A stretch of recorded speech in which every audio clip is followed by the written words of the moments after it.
guests, members of parliaments, members of the European Parliament, Hürmetli mehmanlar, ladies and gentlemen, parlament it is a privilege and əzaları, tremendous honor for me to welcome you all, distinguished guests, speakers, lawyers, human rights activists, NGOs, kişilik hüquq on behalf of the aktivistleri three ve organizing organizations, bu faaliyetini which are təşkil Hasena International, Hasena International World Uyghur Congress, and the Dünya Uyghur International Kurultayı Union of the East Turkestan ve Organization, Şərq Türkistan Təşkilatlar Birliği third session of the International Uyghur Forum. ki Following the first two sessions, Uyghur Forumu'ndaki 3. oturumunu took place at the European Parliament this morning, we will now continue with the third session of the International Uyghur Forum here at the Crown Plaza in Brussels. Uyghur Forumu'ndaki 1. ve 2. oturumu Avrupa Parlamentosu'da bu oldu. Hazır mıydı 3. oturumu bulmakçı. So we hope you accept our apologies for that. We heard excellent contributions by distinguished speakers about actions in the United States. Biz bugünkü tushuntirib bo'lgan faoliyatlarda Amerikadagi aktivistlarniki nayti qilgan nayti yaxshi faoliyatlari va ish harakatlarini anglab o'tdik.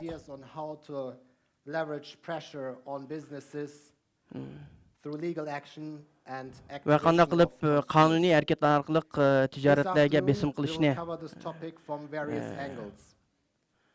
va bu masalaga o'xshamagan nuqta nazardan qarab chiqishni ko'rib chiqdik oldingi 2 o'tirumda va 3. o'tirumda to the genocide in East Turkestan, followed by a question and answer session. 3. o'turumda bir savol javob nimasi bo'lmoqchi programmasi. Opportunity for refreshments and networking.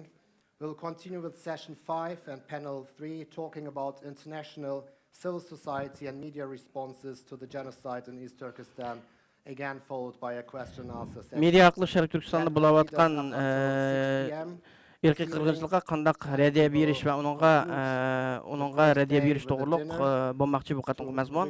All of you are more than welcomed, which will take place downstairs. Hammanglarning kelganiga rahmat aytaman. Ve hoş geldinler. We have witnessed some progress over the last 2 years. Biz ötüp ketken 2 yılda bazı ilgileşlerini gördük. Actions by parliaments in the UK and Canada, Belgium, France. Kanada ve İngiltere ve Belgiyanınki hükümetlerinki Uygurlar bo'lgan Xitoyninki qirg'inchilik siyosatiga bo'lgan nimalarini ko'rdik, reaksiyalarini. By human rights organizations ve kişi hüquq tashkilotlarininki Uyg'urlarninki vatanda bo'layotgan irqiy qirg'inchilikni tasvirlaydigan reportlarni ko'rdik. And on the basis of evidence heard, the tribunal satisfied ve bu irqiy qirg'inchiliklar bo'lgan bütün dalillarga asoslangan bir xalqaro sud kollegiyasininki sotning natijasini ko'rdik ve bulayotgan ishlarning hammasi davom qilyapti. Xizmatlar ve bu irqiy qirg'inchilik hammasi davom qilyapti. Etc. We've heard it already this morning in the first 2 sessions. I think we all are aware of the reports which ve bugün ötüp ketken 2 oturumның içinde bulayotgan ahvallarning hammasini anlap o'tdik. Ular u yerda bulayotgan jinsi tajovuzdan tortib har xil etishli ahvallarni. To the first speaker, which is Murat İleri, he is the president of the International Uyghur Forum. Men 3. oturumdaki 1. sözlügüçü bo'lgan Murat İleri efendimge sözünü ötküzüp bermen. Hem öyle qaşılaylı.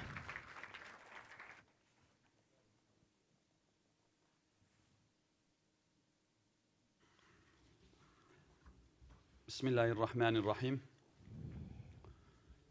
Çok değerli genel başkanlarım, siyaset dünyasının kıymetli temsilcileri, değerli akademisyenler, kıymetli basın mensupları, hepinizi hürmetle selamlıyorum. Hammalarni hürmet bilan salamlayman. Hoş geldinler.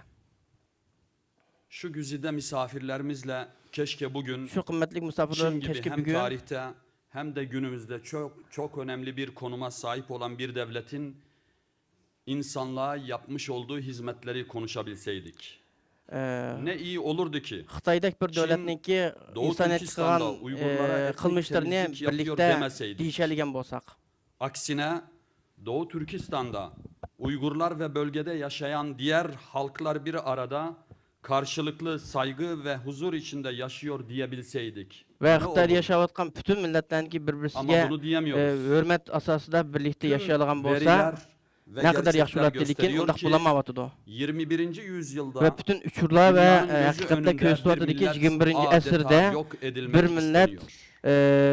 neredeyse yok En son kılınatıdı. Birleşmiş Milletler İnsan Hakları Komiserliği'nin hazırladığı En rapora yakında baktığımızda Birleşik Devletler Teşkilatı'ndaki İnsan Hakları Çin Komiserliği'nin Komünist Partisi'nin tayarlanan son kongresini raporda değerlendirdiğimizde raporu hakikaten qaraganda hayal kırıklığına uğradık. hakikaten insanı misafirler. naiti ümitsizlendirdi.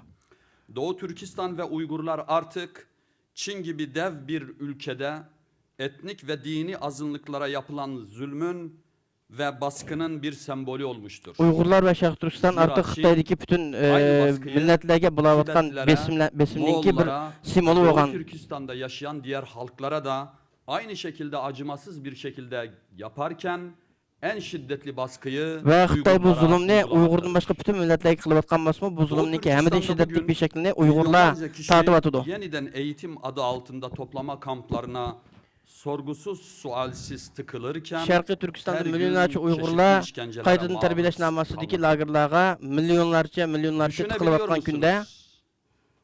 Kaşgar'da, Urumçi'de, Gulca'da, ve Aksu'da oylap baksak Kaşgar'da, veya Ürümçi'de, Gulca'da, Turpan'da, Aksu'da veya ki şehir Turpan'da meydanında, şehir bir meydanında sevdiğinizle, bir bir özünüz söygen birisi dostunuzla bilen, dostunuz bilen karşılaştığınızda, selamun aleyküm görüşken çağda dediğinizde selamun aleyküm desiniz. karşılığında ya hapis, ya sürgün, ya türlü cezalarla karşı karşıya kalıyorsunuz. Bu selamun aleyküm diyen gepiniz tüfeyle Siz selam türlüme veremiyorsunuz. giriş ihtimaliniz var. Selam verdiğinizde selamı alamıyor, tutuklandığınızda da size Salam haka berenmeysiz ve duruyor. salam bergen bolsa salam Ve qaytaranmaysiz yine ve bugün sizin tutup ekirip keşke çekken çağda Çin hem adam qarab duruşun başka bir komünist iş kılanmaydı. yönetiminin Uygurları kontrol altında tutmak için her bir Uygur haneye bir Çinli muhbir yerleştirmesini Hem konuşmak Xitaylarniki zorunda Uygurlarni kalmasaydı. bütünley kontrolüne asılı Bunun ilişkin her bir yerine Uygur ailesi bir barış Xitay içinde habercini yaşamaktan yerleştirişi. ve iyi komşuluk ilişkilerinden bahsetseydik. Değerli Ve misafirler, bunun onuğa bolsa Uygurlar bilen insan Xitaylarniki hakları nayt yaxşı raporları, hoşlanıp ötkenligini toplama kampları, köygen bolsak. tanıkları ve polis dosyaları gibi sızdırılmış belgeler Doğu Türkistan'da Ve Şarkı Türkistan toplumların bulayotgan ahvalar kültürel toğırlık miraslarının teşkil yerle çıkan bir edildiğini, camilerin sakçı barlara ücretleri ve diskolara lager çevrildiğini, kirip çıkanlar etnik kültürel cami soykırım işlendiğini lager kirip dünyaya çıkanlarının belgen göstermektedir. şahitlikleri hemmisi Londra'da kurulan Doğu Şarkı Uygur Türkistan'daki Mahkemesi de bir Çin üstü çok otoritesinin türmege ayrılganlığını Doğu köstübatıdı. Türkistan'daki soykırım ve insanlığa karşı suçlardan sorumlu olduğu sonucunu yayınlamıştır. Ve Onun için bu buradan bu kirip çıkan Çin bütün yönetimine neticege bu Xitay maddi ve Komünist manevi Partisi'ninki soykırım politikasından, mesul kerekliligini işkence ve toplama kampları uygulamalarından, insanlık dışı muamelelerden acilen ve derhal vazgeçmesi çağrısında bulunuyoruz. ve Xitaylarninki bu Uygurların Uygur yokutuş gençlerinin ve teşebbüsüden işçilerini vazgeçişini köle gibi Çin'in kaç akıl diğer kılınız. eyaletlerine çalışma kamplarına götürülmesi uygulamasına son verilmelidir. Ve Xitaylarninki Doğu Uygurlarni, Türkistan Uygur ziyaretleri yaşlarını başka kısıtlamaya ülkelerge tabi mecburi tutulmamalı, işletişke, bölge dünyaya kötürüşke, açılmalıdır. hatim biriş lazım. Uluslararası Ve toplumu Doğu Şarkı Türkistan ve bütün dünyaya çoğunluğu içeritiliş lazım. Hem maalesef adamdan berip gidiş lazım. Müslümanlardan oluşan suskunluklarıyla tarihte hatır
and of Şərq the Türkistanın rights of the people.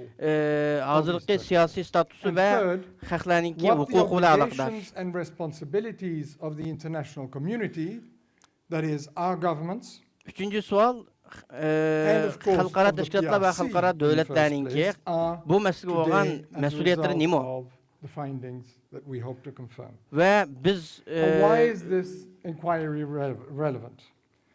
Because, and this may be stating it too strongly, but the future of East Turkestan and of the Uyghur people may depend on it. Today, it's ve essential obviously to focus hazırki dövlətlərin on bunun bolğan inkası the crimes Şərq against Türkistanın humanity and keyinki genocide. siyasi istiqbalını belgiliş mümkün. And that's why we're here, and that's the most urgent thing, and that's what we need to work on. Ve And I bizdeki must say tədqiqatımız that bu məsələlərini the körgə Uyghur asasda organizations davam that qılıb are atıdı. here and their supporters are doing an incredible job. It was already said this morning, among others, Ve by bu haqda Kelly, başqa Uyghur that it is təşkilatları really nəhayət quite yaxşı extraordinary xidmətlərini to see qızıl how tutdu ve fast nəhayət and bizdeki how well this dərəcədən movement təşqir was yaxşı galvanized təşqiri in the cəhətdə face nəhayət of the yaxşı suffering of the xidmətlər bula people, tutdu. in East Turkestan. But this suffering of your people has lasted over 7 decades, as you know all too well. Ve Uygurlarınki tatip atkan bu kırgınçılığı 70 yılına yakın devam kılıp atıdı. That is the oppression, the oppressive foreign rule against the wishes of the people. Ve And this is a political issue. bu not mesele olsa only a bir human siyasi rights. mesele. Fakat lankin bir This insan is an hukukları issue that meselesi needs emas. to be addressed and resolved in order for the root cause of the conflict Ve şunga bu meseleninki hal kılınışı to çoğum come bu to an meseleninki end. takımı çoğunkur To address the yıldızı first olan question then, mesele hal kılınışı lazım. we are not writing an exhaustive history book on East Turkestan. We limit Biz bir our yerde analysis to what is nait uzun bir relevant to tarihi kitap answering yazmak the istemez. question specifically, whether and if so when East Turkestan can be considered to have been a part of China. Fakat lankin Historically, Fakat and lankin whether bizde the PRC ötken şu can üç have mesele rightfully yani derived Şarkı Türkistan'daki sovereignty tarihte bir haklarının over uybatçı East boğan Turkestan bulmağalığı ve today.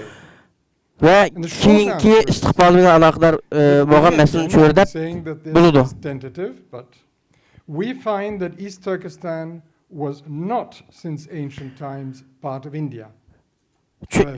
Part of China, excuse me. Çünkü bizden tədqiqatımızga qaragan çağda o Şarkı Türkistan ixtiyan Xitayninki bir qismi bulmagan, tarixten buyan ularning bir qismi bulmagan. That it has historically been part of China since ancient times is simply false.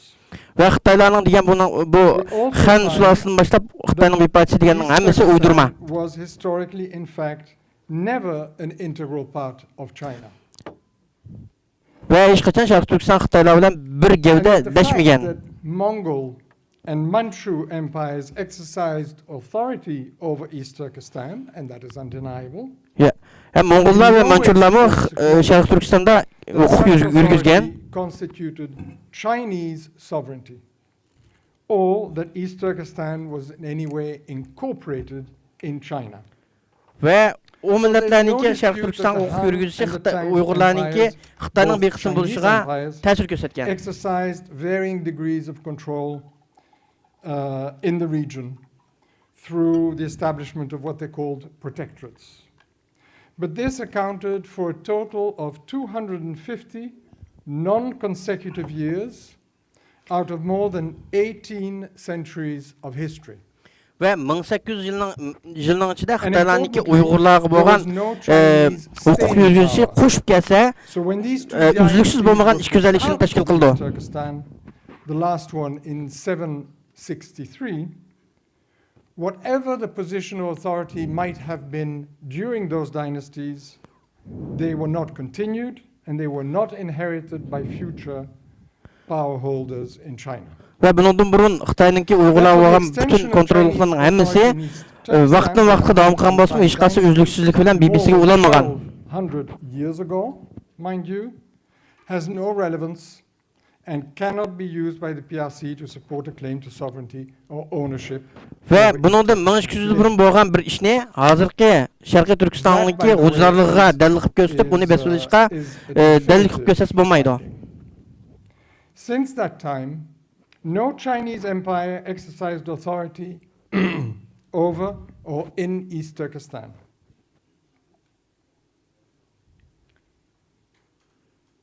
Uyghur and other powers, all in Asian, did. Uyg'urlar ve Two of ondan those başka cık powers, güçler Şarkı specifically the Türkistan'da Mongol and the Manchu empires, bulup conquered and Moğollar also ve occupied China. Mançurlar Xitaylarni besip algan.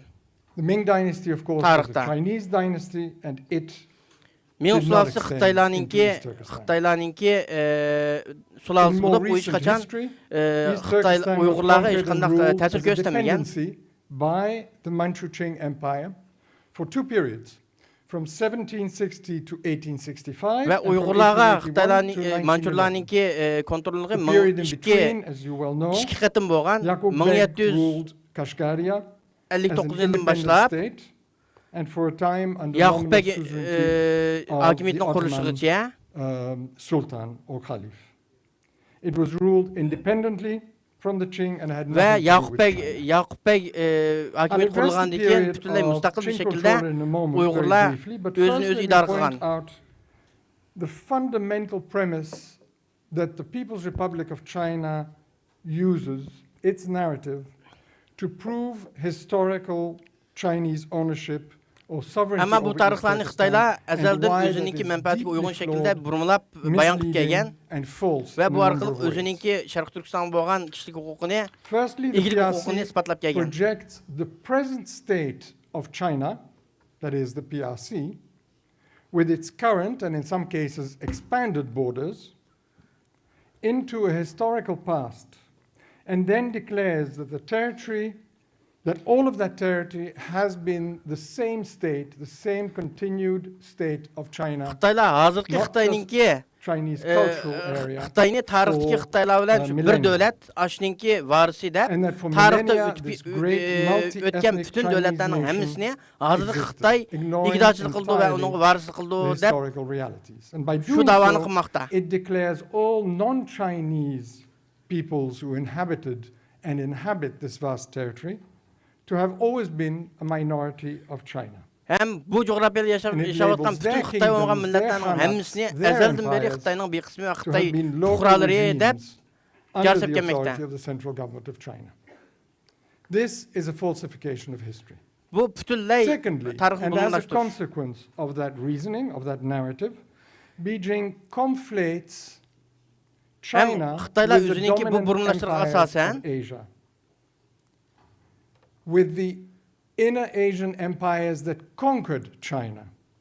And it appropriates those empires as if they were Chinese, as if they were China. tarixda bu coğrafyada It then yaşap invokes o'tgan and bütün devletlar interprets imperiyaning relationships hammasini that those Xitoylar deb foreign ko'rsatmoqda. empires had with East Turkestan or with polities in the region of East Turkestan. Hem Xitoylar bilan Uyg'urlar bilan As tarixda relationships of China munosabat bo'lgan with bütün East devletlarning Turkestan. hammasini bu Xitoy deb ko'rsatmoqda. And uses that as evidence of Chinese sovereignty over East Turkestan. Hem bunu It Xitoyniki does that Uyg'urlar moreover bo'lgan by iyilik applying huquqiniki modern dalil qilib ko'rsatmoqda. international law concepts and terminology Agar buningga in a hozirgi historical qonun and terminologiyasi bilan geographic qarab context chiqsak, where it has no place at all. buniki hech qanday asos yo'q. And all of these practices together, or you might call them tricks, are misleading and yield a false rendition of history. Buning hammasi tarixni A very burmalash va different bu picture orqali emerges xato bir when we look at who actually ruled xulasini East keltirib chiqarish. Turkestan at different times in history, at the nature of the empires that did exercise authority in East Turkestan, Hem tarixdagi Sharq Turkistonga that is what we egilik do in huquqi our research. yurgizgan bütün davlatlarga qarab and chiqsak, in doing so, buni we biz come to the tadqiqotimizda conclusion that analiz except qilib for the o'tdik. Han and Tang dynasty periods, no Chinese empire exercised authority over East Turkestan, and this region was never an integral part Tang of va China. Han as Sulasidan I boshqa said. hech qachon hech qanday Xitoy There's no yo'lida denying that Uyg'urlarga the bir Qing did exercise egilik huquqi yurgizib varying boqqan degrees emas. of authority over much of East Turkestan in the periods that I mentioned earlier. Hamda But Han va nothing Tang indicates that Sulasidagi East Turkestan vaqtdagi Uyg'urlarga integrated in yurgizilgan China, or egilik that it's, huquqimi nihoyatda cheklik. that China had sovereignty over East Turkestan. And that is because we need to distinguish between China and the Qing Empire of the Manchu. Hem de bularning hammasi hergiz hozirgi Xitoy davlatiniki Uyg'urlar bo'lgan Of course, as you know, in ilk huquqini 1911, barkaligiga dalil bo'lmaydi. the Chunki Chinese Xitoy overthrew boshqa the narsa, Manchu Empire, tarixdagi Manchur the foreign imperiyasi boshqa empire, narsa. and created their own Chinese state. And for most of that period, East Turkestan was ruled by independently ruled by Chinese generals, and for periods was independent itself. Hem Çin Especially the sulasından period keyin immediately before the invasion in 1949. Xitoyninki o'xshamagan harbiy general tarafidan xususiy idora qilib kelingan Sharq Turkiston. What is East Turkestan's status today, and what are the rights of the East Turkestanis? Şoňa Sharq Turkistonning hozirgi salohiyati zodi nima? Contrary to what the name implies, East Turkestan, or Xinjiang as it is called by the Chinese, is not autonomous, but ruled by colonial form of rule. Hozir qarab chiqsak Sharq Turkiston hargizmi bir avtonom rayon bo'lmasdan bir mustamlika, Xitoyninki bir mustamlika rayoni deb qarashga This bo'ldi. triggers obligations for China, and it triggers obligations for the international community. Va bunun qarshi Xitoyninki bosh tortib bo'lmaydigan mas'uliyati va xalqaroning bu masalaga qarshi mas'uliyati bor. The obligation for China is to end its colonial rule. Xitoyninki There's absolute rule in international Xitoyninki law majburiyati bo'lsa that bu colonialism mustamlika that colonial nimani rule has oxirlashtirish to end by an exercise of the right to self-determination va Uyg'urlarning o'z taqdirini o'zi to belgilashiga ruxsat qilish decolonization. va bu rayondan chiqitish. What obligations does this? Obviously, for China, the obligation is to absolutely and immediately end colonial rule.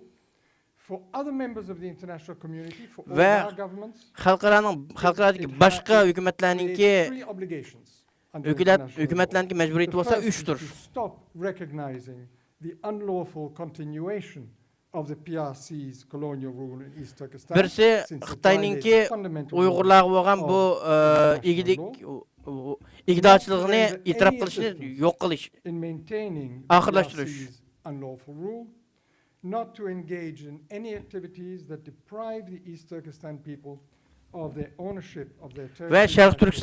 Sharq Turkistonlikni o'zininki vatandan mahrum qilgan har qanday praktikalarga qo'shilmaslik va uningga ishtirok qilmaslik va boshqalarning buningga hamdamli bo'lishiga cheklama qo'yish.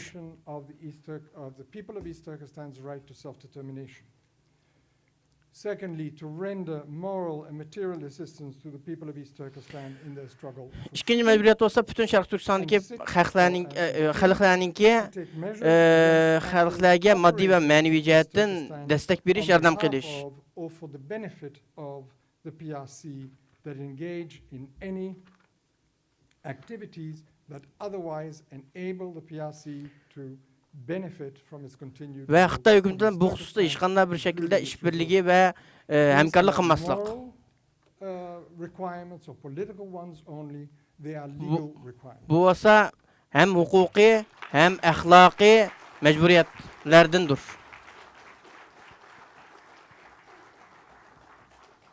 We would like to thank Professor Michael van Walt from Prague for his excellent contribution. Michael van Waltninki so'ziga nihoyat rahmat aytamiz.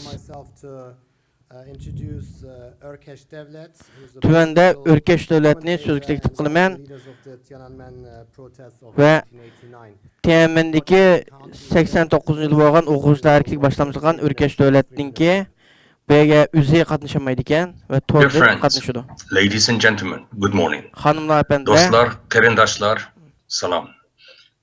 First, I would like to congratulate the opening of this International Uyghur Forum. bu Uyg'ur forumning I am Uyghur. It is heartfelt to see all of you join together today and demonstrate your concern for our people, who are no doubt living in one of the worst conditions in today's world. The Uyghur matter is one of the most pressing issues the world faces today. Uyg'ur masalasi dunyodagi hammadan jiddiy bir masala We still bo'lmoqda. have more than 1 million people locked up in concentration camps Millionlarcha based on our insonlar ethnicity and lagerlarga religion. qamaldi. I think it is fair to O'zininki say this diniy is va the shame milliy of kimligi our tufayli. time. Of course, we should condemn the Chinese Communist regime for its human rights violations. But I think it is also time for the Western democracy to have a deep reflection. Decades after World War II, the world followed the rule of the game to put sovereign rights above human rights. We thought that's the best way to keep the peace in the world. As long as a country doesn't invade another, the world turns a blind eye to what that country does within its own border. The world may have prevented World War III, but it didn't prevent a government like the Chinese Communist regime conduct domestic atrocity, oppression of dissent, massacre peaceful protesters, just like what they did in 1989 to my peers in Tiananmen Square and the streets of Beijing. And even then, the world remained inactive in pressing Chinese regime to change.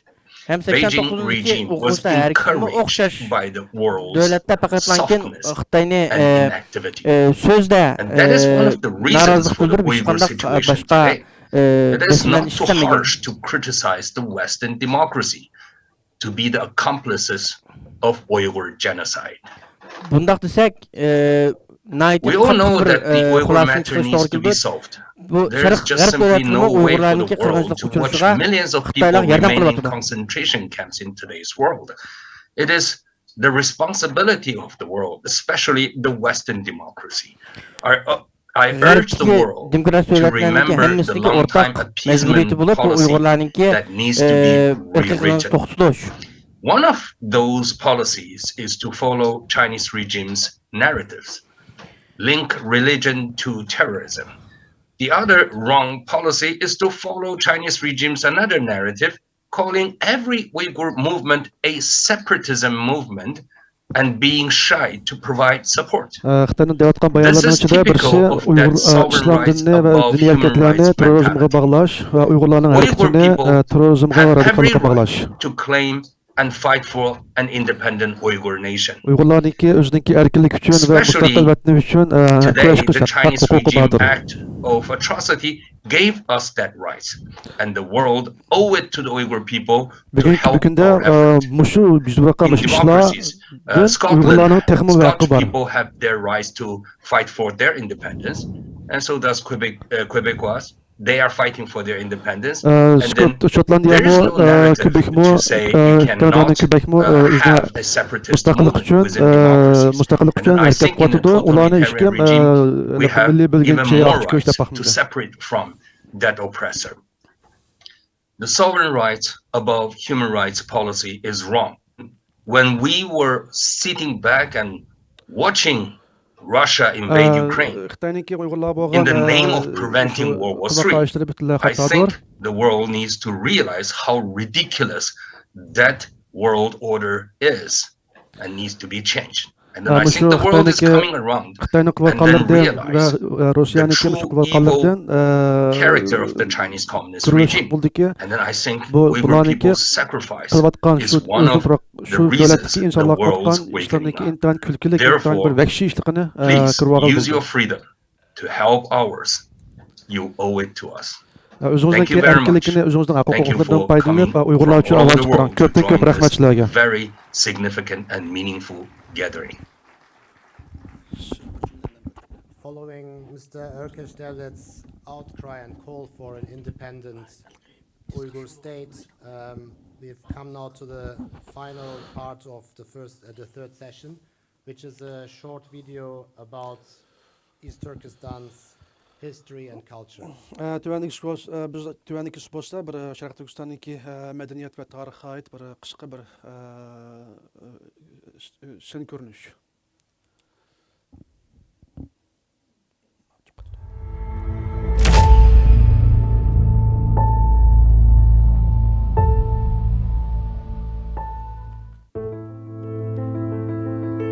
East Turkestan, a dear homeland full of wealth and beauty, adorned with endless deserts, vast meadows, high mountains, high-yielding orchards and gardens. For centuries, numerous scholars, thinkers and heroes have passed through this treasured land that has embraced our respectful, loving and brave ancestors. They left remarkable traces of human civilization by establishing honorable kingdoms like Uyghur Khanate, Karakhanid Khanate and Sayyidi Khanate. With a territory of 1,828,418 square kilometers, East Turkestan is bordered by Russia, China, Tibet, India, Pakistan, Afghanistan and Central Asian republics. Due to its crucial geographical location and endless resources, for centuries it has been coveted by enemies. As the people have experienced peace and tranquility for many centuries, they have also experienced hard times under the oppression of invaders. In recent history, East Turkestan has been invaded and occupied by various Chinese forces.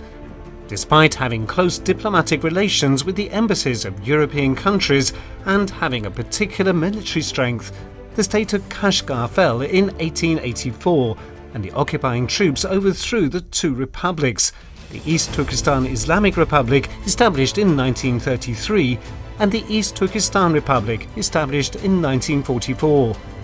Since the beginning of the Chinese occupation, they have tried to completely assimilate East Turkestan's people, destroying their faith, culture, language and everything that makes them unique. As a result of the inhumane assimilation policy, the culture, language, beliefs and demographics of East Turkestan's people have been significantly changed, destroyed and annihilated. However, the people of East Turkestan have been working hard to maintain their identity and existence following the essential principles of the states established in 1933 and 1944 against the minimal opportunities and China's isolationist policy. While striving to build a society that respects the principles of justice, law, dignity and human rights, many world-class Uyghur scholars, academics, writers and international business people have emerged and have made it their mission to contribute to the development of the world. They have accomplished much in science, education and literature. In addition, they made significant contributions to the fields of art and economics. Moreover, East Turkestan scientists, researchers, politicians and engineers work in various higher institutions worldwide. The Chinese regime has implemented a policy of intensified assimilation and Sinicization in the geographically significant East Turkestan to ensure the unhindered implementation of the One Belt, One Road plan and to achieve its goal of westward expansion and global hegemony. These policies aimed at the native peoples of East Turkestan have begun to be carried out on a genocidal scale. Since 2014, the Uyghurs, the leading ethnic group in East Turkestan, and other Turkic ethnic groups such as Kazakhs and Kyrgyz have been imprisoned in prison camps by the millions. The Chinese regime calls these training centers in an attempt to cover up its crimes. Dozens of camp witnesses who have survived these places have exposed practices of unimaginable torture, mass sterilization, systematic rape, ingesting unknown drugs, forced labor, disposal without a trace, and murder within the concentration camps. In the process, China also banned all religious worship in East Turkestan and demolished or destroyed nearly 16,000 mosques. More than 500,000 teenagers whose parents were imprisoned in concentration camps are being assimilated into children's camps, wholly separated from their cultural background and own language. As a result of China's population restriction policy, the birth rate in East Turkestan dropped by 48.74% in just 2 years, from 2017 to 2019, which is more than the population decline during the civil war in Syria or the genocides in Rwanda and Cambodia. The East Turkestan people living inside and outside the prison camps are being deported to Chinese provinces and subjected to forced labor. All these data are evidenced in the reports of authoritative international organizations. So far, the parliaments of the United States, Canada, the Netherlands, the United Kingdom, Lithuania, the Czech Republic and Belgium have defined the crimes committed by China in East Turkestan as genocide. It has also been affirmed in the European Parliament as a crime against humanity. The UN Human Rights Committee also emphasized in its August report that China may be committing crimes against humanity in East Turkestan. For almost a century, despite many changes in the government and policies of the occupying Chinese regime, the terror policy in East Turkestan has never changed. Instead, it has worsened year by year. The people of East Turkestan realized that independence was the only way to guarantee all their human rights and to live freely and peacefully. To stop the genocide and make East Turkestan independent, the people of East Turkestan abroad are taking active action in various countries. Organizations such as the International Union of East Turkestan Organizations and the World Uyghur Congress are working effectively in different fields such as politics, media, education, activism, human rights, and social assistance. They are also taking organizational action to put the East Turkestan issue on the agenda in various countries. In addition, international organizations and people's organizations, including the Islamic community Milli Görüş and its institutions like Hassane International, which were established to protect the common values of humanity, are working closely with the people of East Turkestan. In recent years, they contributed and continue to do so with enormous amounts of support in advocacy, humanitarian and socio-political solidarity. When the people of East Turkestan are at the most critical moment in history, all countries, especially the peace-loving democratic countries and the Islamic world and international organizations, should fulfill their moral and legal obligations and stop the Chinese state's genocide of the Uyghurs and other ethnic groups by all means available to them. The world must realize that the struggle of East Turkestan is not the struggle of one country or people, but a common problem faced by all humanity. The International Uyghur Forum is a powerful demonstration of humanity's joint action and united front against China's genocide in East Turkestan.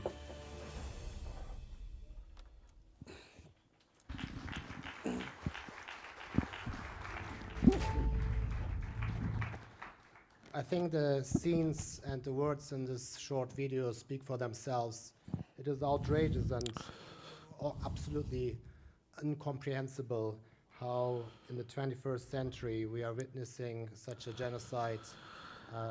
Shu hozirgi videoni ko'rgandan keyin shundoq bu video deyilgan nuqtalar shundoq aniqki, tushunlik shundoq aniqki, bugungi shunday 21-asr kunda biz dunyo, ya'ni Uyg'urlarga qarta Xitoy hukumat tarafidan bir irq qirg'inchilikqa shohid bo'lyapti. Now I would like to start with the next session, which is session number 4 with our second panel. 4-chi bo'limdagi ikkinchi panelda political and economic response to the genocide in East Turkestan. We will have siyosiy va iqtisodiyot Sharq Turkistondagi bo'layotgan qirg'inchilikqa qarta siyosiy va iqtisodiyotdagi inkaslar bu haqda bir suhbat ilib berildi. Of the Uyghur Tribunal. So Dr.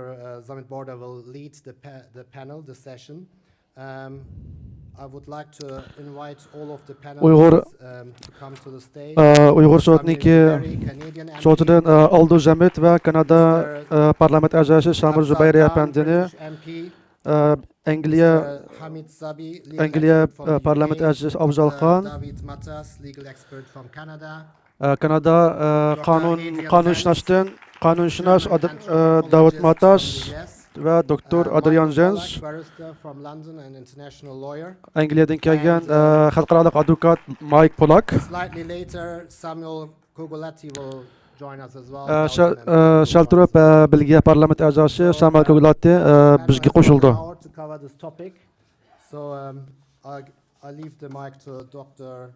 Zamit Borda. Zamit Borda pandemiga so'zni boshlaymiz. So'zni boshlaydi.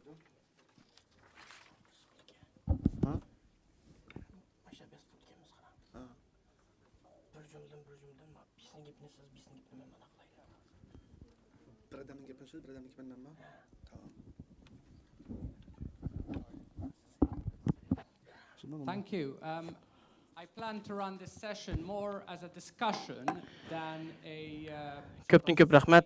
Men bu oturumda asli riyasatçı buluşun takımcıqraq gap qilmoqchi bo'lgan. Lekin men buni hozir riyasatchilik qilmoqchi. Men unda olsa hozirgi so'zliguvchilarningki oq ko'rinishini bir tushuntirib o'tay. Church Court Chambers, one of the leading common law sets in London, and he will be hopefully speaking a little about the work you have been doing with respect to advocating for the rights of the Uyghurs. Then we have Afzal Khan. Afzal Khan, Angliya parlamentinin a'zosi. Afzal Khan MP was the first Muslim Lord Mayor of Manchester in 2000. Manchester şəhərdəki birinci Müslüman əzadır.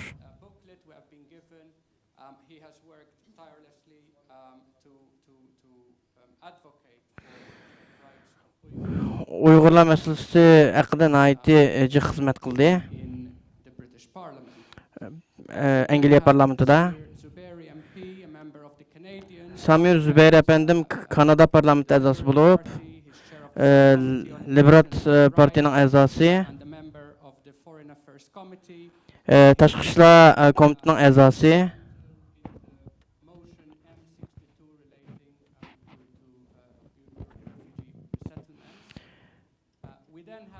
va Uyg'urlarni Kanadaga yerlashtirish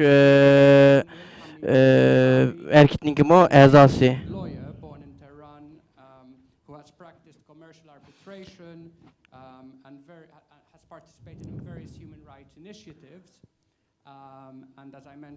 Hamid Sabi efendim Tehran'da doğulgan. We then have David Matas, who is again a very well-known, respected international human rights lawyer. David Matas nəhayət yaxşı tanınған xalqarалық kişilik hüquq qanun eksperti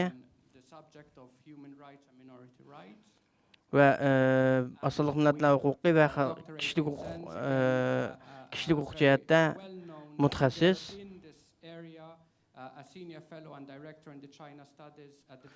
Andrian Zens olsa bu Uyğurlar məsələsi haqqında aid sunulğan bir akademik və Xitayşünaslıqda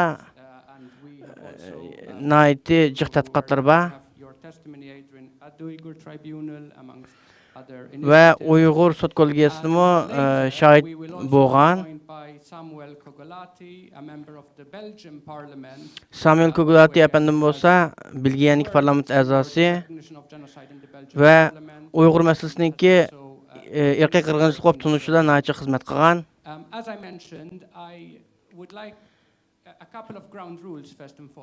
Dəb ötkünümdək başlaşdan burun bir neçə qayda bekitib qoymoqchi mən.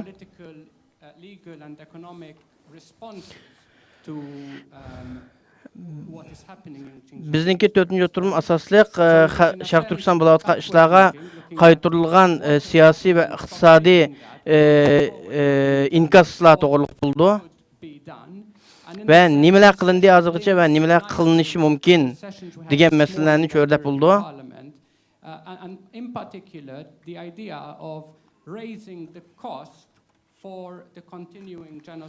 Bulubmu Xitoylarni qilayotgan o'zining qilmishiga badal to'latish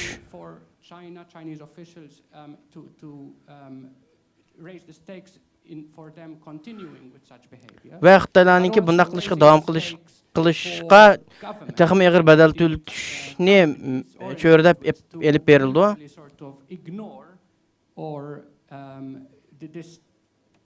Clear evidence-based truth of what is happening in the area, and we have various reports now. Və Xitoylarninki mushuncha valajıq dalillar və reportlarning hammasini rad qilib, hozirgacha o'zininki qilmishini davom qildirishga davom qilishni to'xtatish. for either companies, governments, or indeed the government of China to continue in its behavior. Ve Xitay ve başka çık şirketlerninki Şarkı Türkistan'da devam kılıvatkan ahvallarning bulavatkan bolsunmu yana bu işlerin devam kılışınınki bedelini texmo ağır tölütüş. Two final remarks before I give you the floor.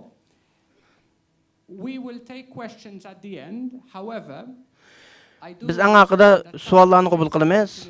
Standing up and asking a question in this august audience. So for those of you who wish to ask a question but doesn't wish to stand up, you can write your question as the panel is proceeding and you raise your hand. Ve panel devam kılatkan çağda sualını alıp kalsa kağıt gezip evet persana biz suallarını sorsak buldu. If you wish to write your question, that is perfectly fine. Just lift your hand and someone from the organizers will come to you. That's first. Secondly, time is at a premium. So if you could limit your interventions to no more than 10 minutes, and I will enforce this rule very, very strictly. Bizninki vaxtımız nayt qız şunda boğaşqa özalninki birdiğen cevaplarını nayti qısqa ve öz qilib 10 minutun eşip ketmese mən 10 minutunu nayti qatıq icra qılıman. It's fantastic to be here and it's always great in these events to see so many Uyghur activists from around the world turning up. Çünki ola Uyghur aktivistlerini bir yerde görüşdü, nayti xoş oldum.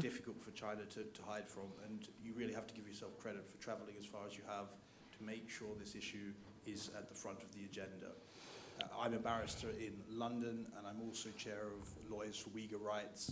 We look at any possible legal avenues for Biz amalva bu işlerini şu özümüzdeki gün tartibimizde aldı koyuşumuz gerek. Ben London'da şu kanun işlerinden şug'ullanma. Uyg'urlarni chiqib kelganda men qo'limdan kelganini qilyapman va Angliya hukumatiniki majburiyati va Uyg'urlarninki shu ahvolni qonun jihatdan qandaq ilib berishda bir harakatlar yuz beryapti.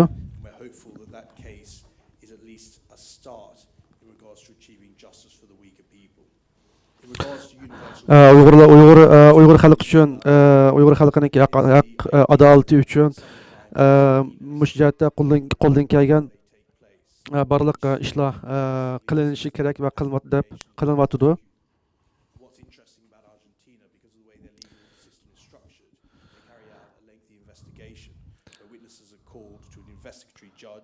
Biz Argentinada yana bir qonun ishlarini Uyg'urlarning ishi uchun qonun davosini ochdik. U yerda shu zulm uchragan jankash uchragan shohidlarni Xitoy hukumatining bevosita hujum uchragan har xil mushtaq va har xil isbot va dalillarni aklish orqali bu yerda biz qonuniy bir da'vo olib boramiz.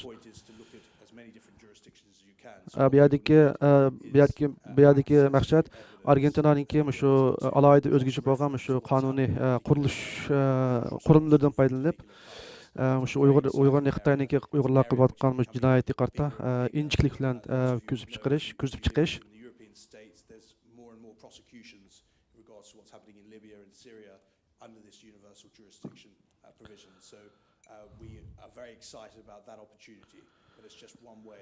Shu Libiya va Suriyada bo'layotgan ishlar qarta bu yerda qonuniy ishlar, qonuniy da'volar bo'layotgan. Biz mana shunday bir fursatlarni ching tutishimiz kerak.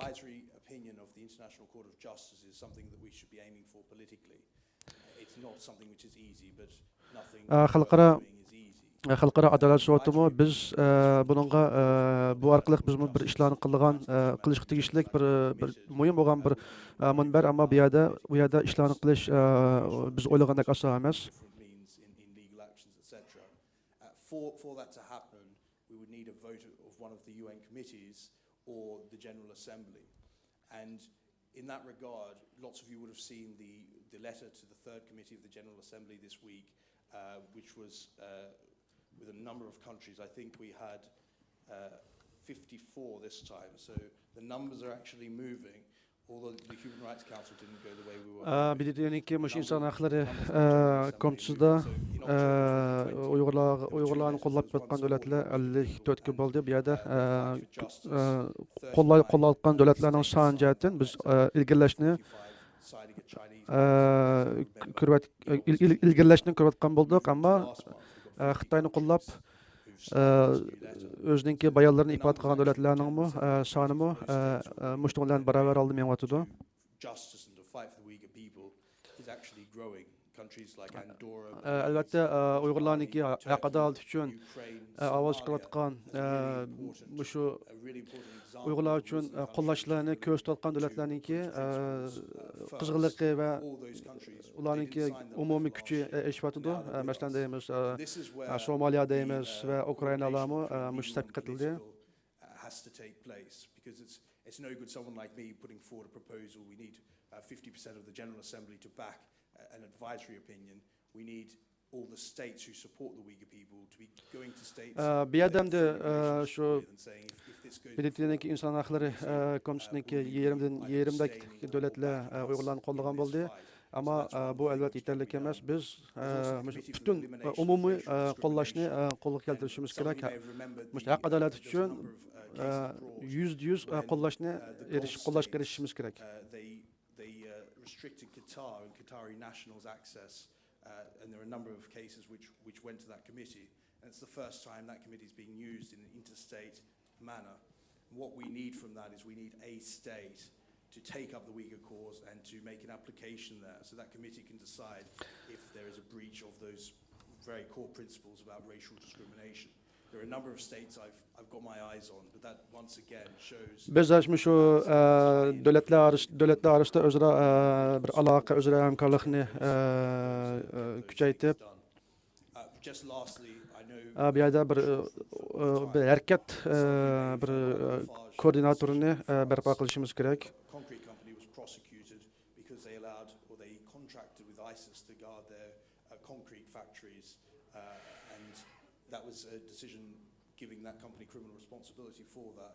There's a lot more work we can do in that area, looking at some of the big European companies such as Volkswagen and looking at criminal liability for them. Because by this stage they cannot say they did not know what was happening. They did not know. Bizningki o'xshamagan sohalarda qilgan nurg'unlagan ishlarimiz bor. Masalan, shu insonlarningki shu majburiylik orqali kamsitilishi, mushatdan zulm uchrashi, masalan deymiz Volkswagen harakati deymiz, Volkswagenningki majburiylikka taqlib qilishi, shunday nuqtalardan bizning qilgan ishimiz ko'p.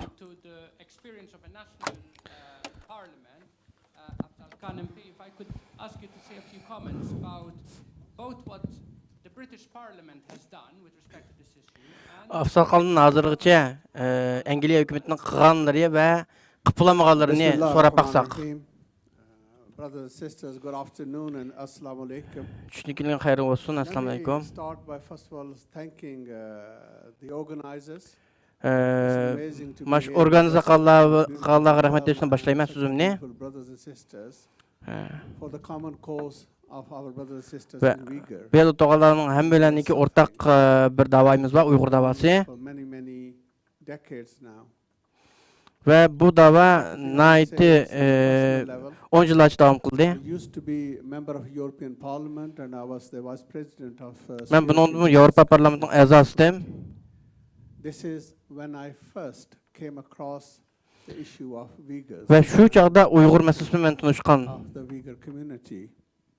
So this morning, for us to go back into the European Parliament, it flooded back the memories I had of the European Parliament. Ve Avropa Parlamentida bo'lgan ahvollar meniki ayni vaqtdagi xotiramni qaytadan xatırlatdı.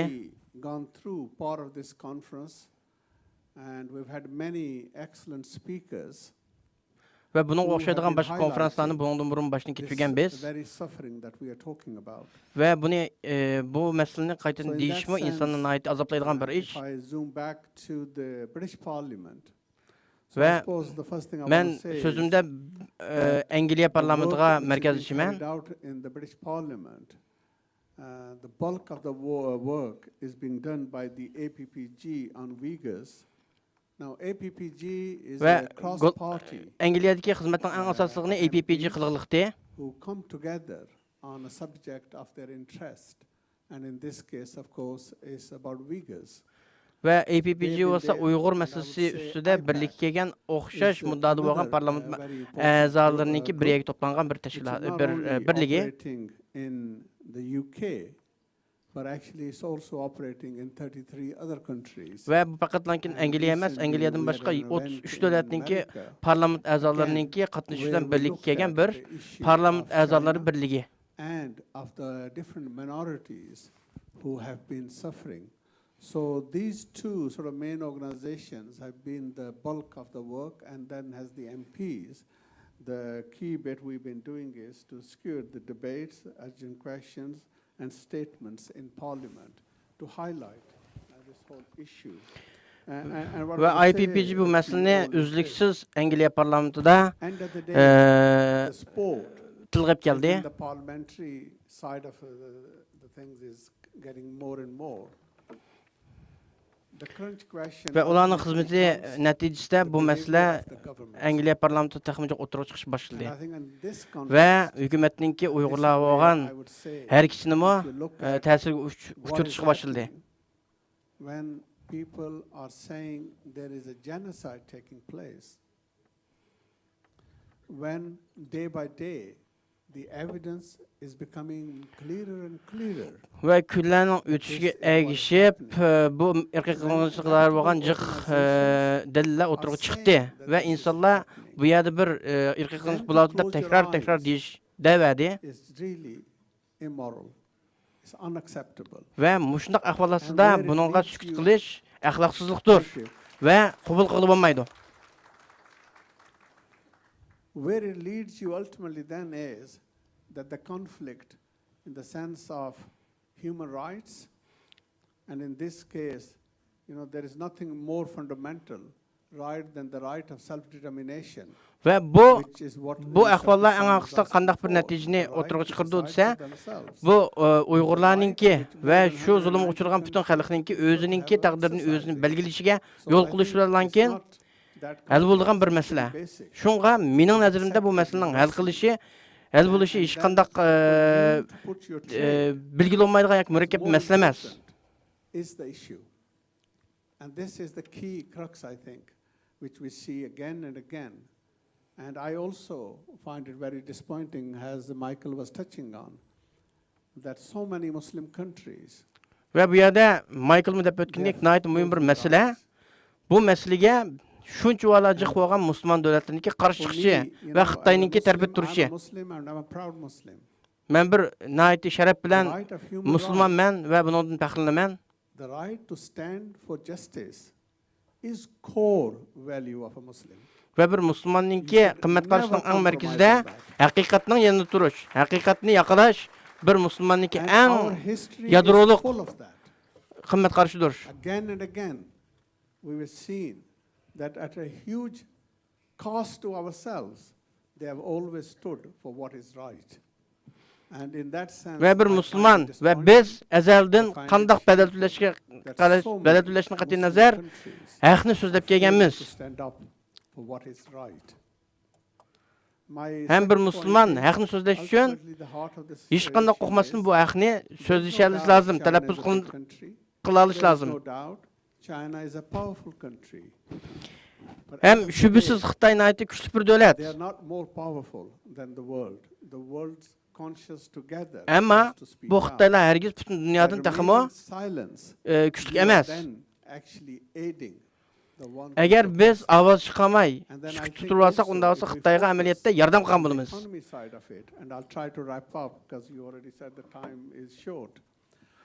Ve bu meseleni ben ekonomik, iqtisodiy jihatdan xulosalashga tirishimga vaqtimiz qis. We were able to find that the British Parliament was using solar panels. Angliya parlamentida biz bayqudukki Angliya hukumati Xitoydan ishlangan quyosh energiyasi panellerini ishlatib turdi. Şunga amaliyotda bu mahsulotda Uyg'ur majburiy emgigi natijasida o'tirib chiqqan bo'lib, buningki Angliyada ishlatishi qabul qilib bo'lmaydi.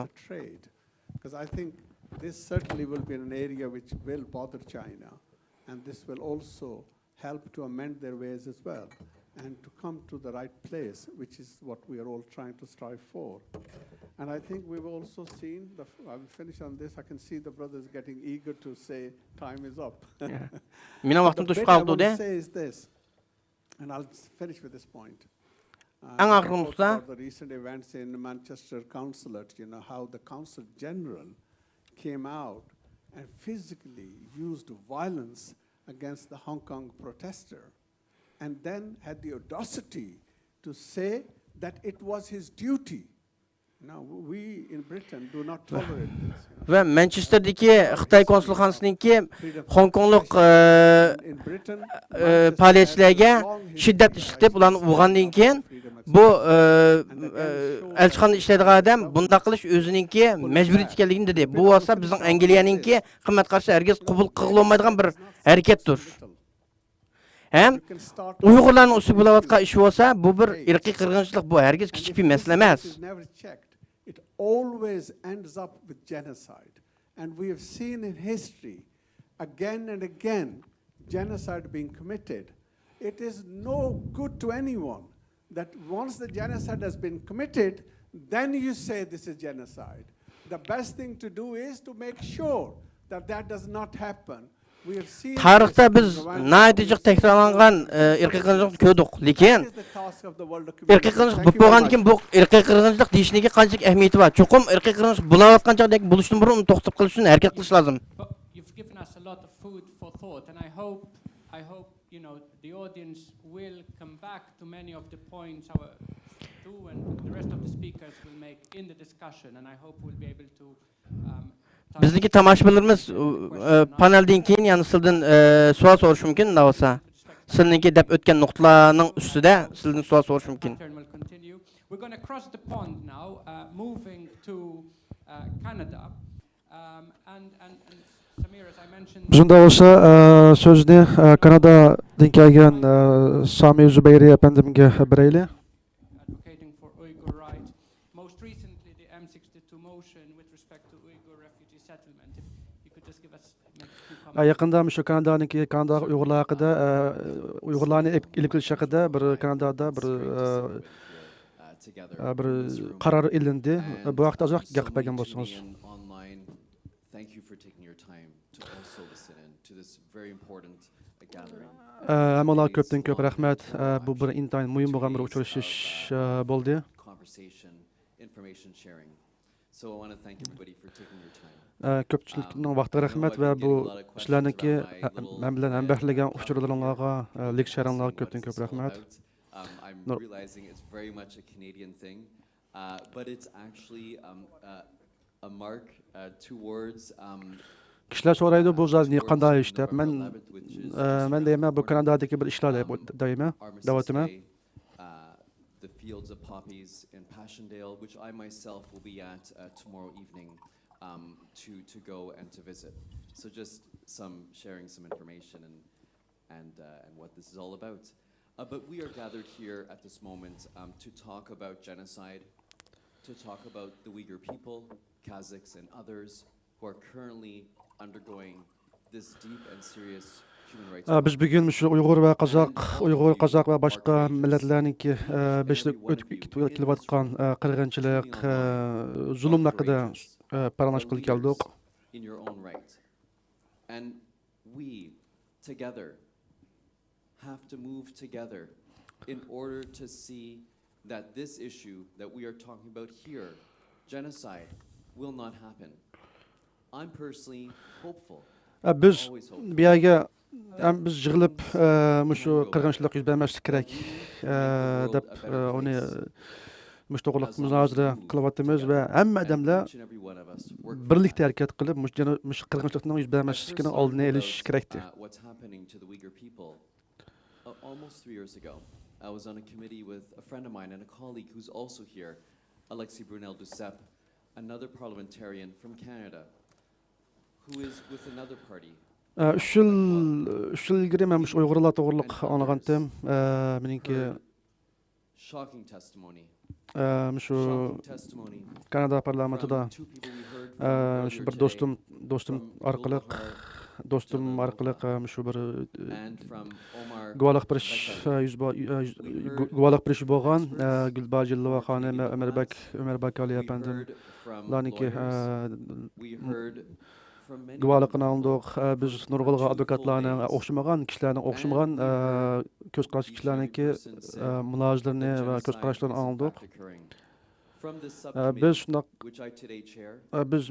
şunun bilan biz shunday his qildikki, u yerda bir erk qirg'inchilikniki yuz berayotganligini his qildik va shunda oxirida shunday qilib u yerda shularning vatanlarda Uyg'ur erk qirg'inchilikniki yuz berayotganligini biz his qilib yetdik va shunda xulosaldik. All parties together in the House of Commons. Some people chose to not vote, but everybody voted in favor. Kanada parlamentda erk qirg'inchilik haqida qarorlanib, erk qirg'inchilik rasmiy e'tirof qilindi. Ba'zi kishilar uningga ovoz bermaslikni, ya'ni erk qirg'inchilik yo'q deb ovoz bermaslikni uningga nim qildi, ammo ko'pincha kishilar uningga erk qirg'inchilik ekanligini haqiqatan his qilib uningga ovoz bergan bo'ldi. An action point. We know that something's happening. Our parliament has said something. I myself had an opportunity to make some positive change. Biz u yerda bir ishlarni bo'layotganini bilamiz. Bizning parlament u yerda bir ishlarni bo'layotganligini bilamiz. Shunga bizningki parlament bizning parlament oxirida Kanadaga 10,000 Uyg'urninki kelishni qarshi oldigan bir nimni shu harakatni qilyapmiz va dastlabki qaror chiqdi. Bundaki maqsad albatta u yerlik Uyg'urlarni qutqizish, chet eldagi Uyg'urlarni va ozdan shu Xitoyning Uyg'urlarga ilib borayotgan Uyg'ur erk qirg'inchiligini to'xtatish.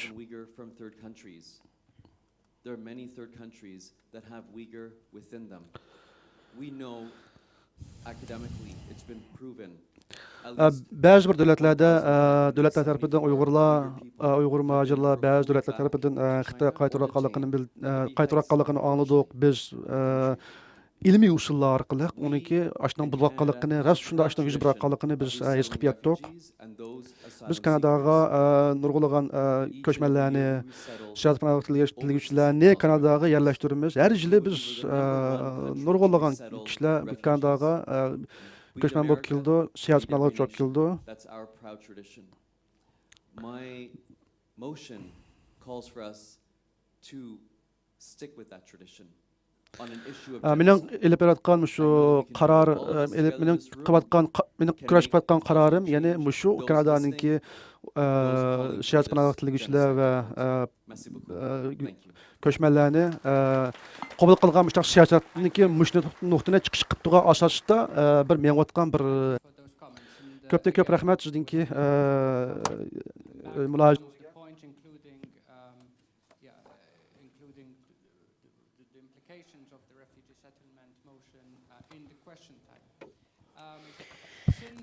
Oxirdagi savol Uyg'urlarning Kanadaga yerlashish haqida bo'lishi mumkin, unda bo'lsa.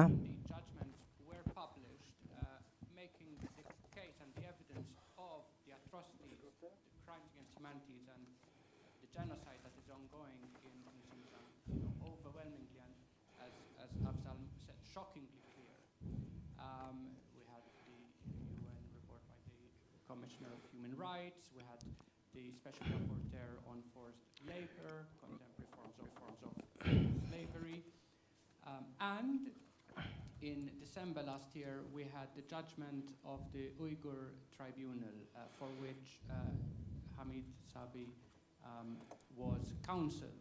So perhaps, Hamid, if you could tell us a little about that process and that judgment. 13-yilda bo'lgan Uyg'ur sud kollegiyasi to'g'riliq ahvollarni Hamid Sabi efendimdan egallasak.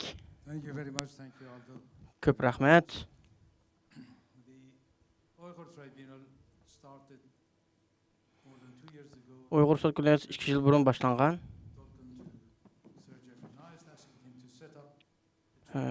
Dolqun Esa efendimniki bir xati iltimos xati bilan boshlangan bu ishlar. Xinjiang. I was appointed as counsel to the tribunal together with other Ben bu Uyghur Sot Kollegiyasining konsullari bo'lib atalgan. relied on your help for providing evidence. Ve bu Sot Kollegiyasi butunlay sizlarningki dalil ta'minlashingizga muhtoj edi. Masalanga Transitional Arxiv Ambri Norvegiyadagi ular naytijiq bizni dalillar bilan ta'minladi.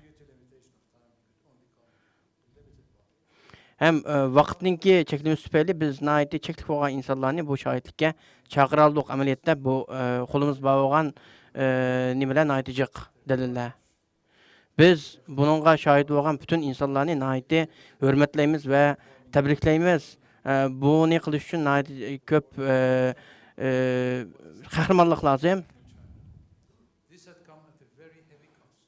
Va ularningki Xitoyda qolgan butun tuqqanlari va tunishlarining hammasi bularning bergan shohidliklari tufayli nihoyat cho'ng xatarga duchor bo'ldi.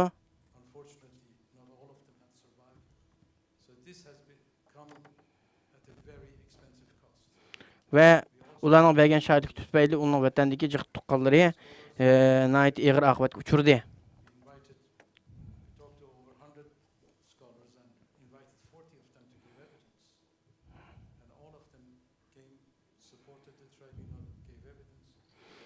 Ve biz 100 yakın akademiklarni bu nimege Uyghur Sot Kollegiyasi yordam qilishga chaqirdik ve ondan ortiq akademisyenler bunun gayet yaxshi dalillar bilan bizga ta'minladi.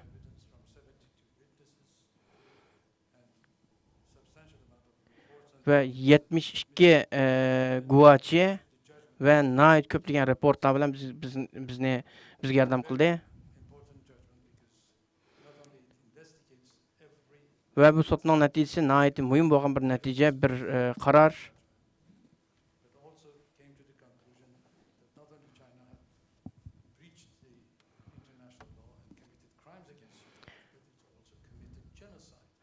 Ve bu sotninki xulosasi Xitoy hukumati faqatlankin insonlikqa qarshi jinoyat va kishilik dafsamchiligini sodir qilgan bo'lmasdan bir irqiy qirg'inchilikni sodir qilgan.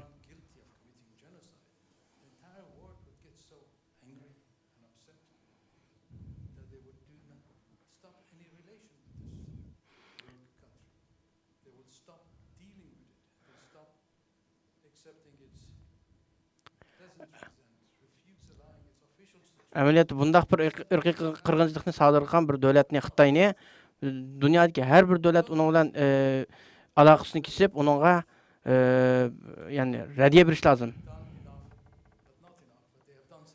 Va hozirgacha butun davlatlarning qilayotganlari bir narsa qilgan bo'lsa-mu, hech qaysi yetarli emasdir. Hamda bu yerda taxmi ko'p ta'kidlashga lozim bo'lgani musulmon davlatlari. Ular faqat va faqat Uyg'urlarning beshiga kelgan bu masalani kishilik huquq konseyida bir muzokara qilishga qarshi chiqqan.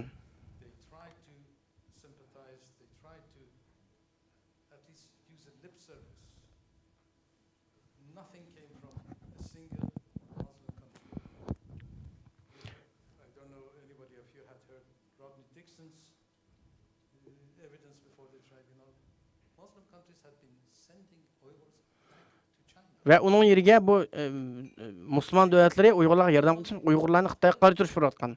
Hozirmi shunday qilyotgan. Ve Xitoyningki Uygurlarni qaytarishga yardım qilyotgan.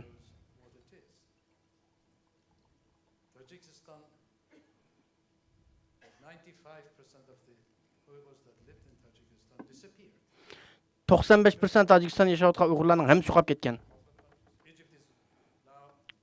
Mısır olsa bir Müslüman devleti.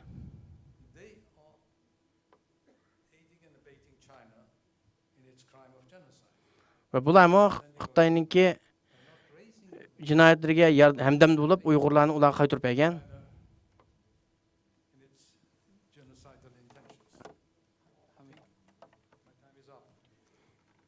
Vaqtim to'shdi.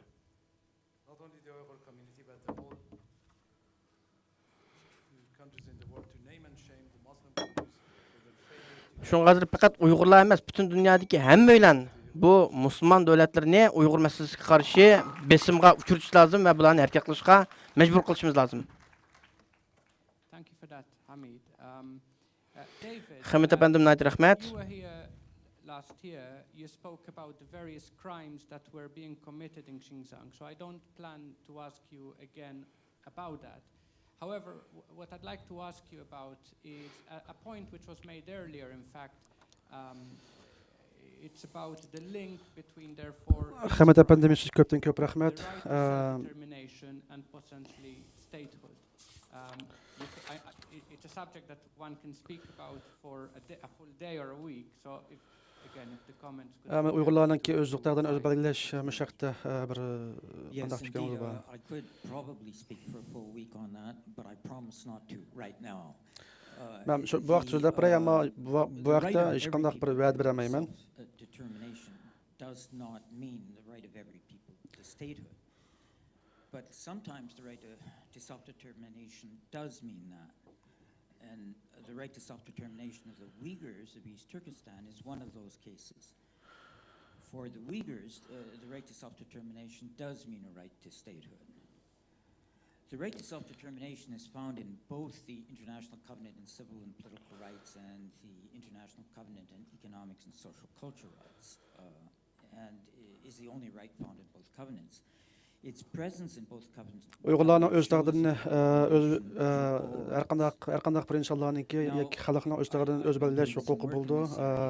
Elbetde Uygurlarning şu, ama bu öz taqdirini öz belgileş digen bu terminologiya oxşamagan şählerde ifadelandi. And you can see just by going through them that the right to self-determination leading to the right to statehood for the Uyghur people realizes those purposes, and the denial of statehood to the Uyghur people would mean denial of the right to self-determination and frustrate the purposes of human rights generally. So that's one perspective. The other perspective is going through the Uygurlarnınki öz taqdirini öz belgileş bu da bir hukuky insan haklarınınki insan haklarının aşularına insan haklarınınki yamanlaşıp gitmiş Xitay hökümetininkki ama şundaq ularnınki hukuklarını dep san kılış arkalyk bir ýerde bir inkar kılınmatydy. Unsuccessful, and one in Kosovo was successful. But what you can see in all of them is standards that are set out that lead from a right to self-determination to a right to statehood. And if you look at those standards, the situation in East Turkestan meets those standards. I'll just mention very briefly what those 6 precedents were. One of them has got to do with islands that were contested between Finland and Sweden after World War I. And in that case, the islands were Şarq Türkistan qarta öz taqdirini öz belgileş bu noktalarını bir biz tilde gelip üç erzidigan münazir temiz bulup hesaplandı. Mesela bununla yandaş misaldan birisi Finlandiya bilen Şweýçariýanyň oturuşunda bir aral bar. There was not effective because that only existed, the right to self-determination becoming a right to statehood in exceptional cases where there are not effective guarantees for the population, and that wasn't the case in those islands, but it is the case in East Turkestan.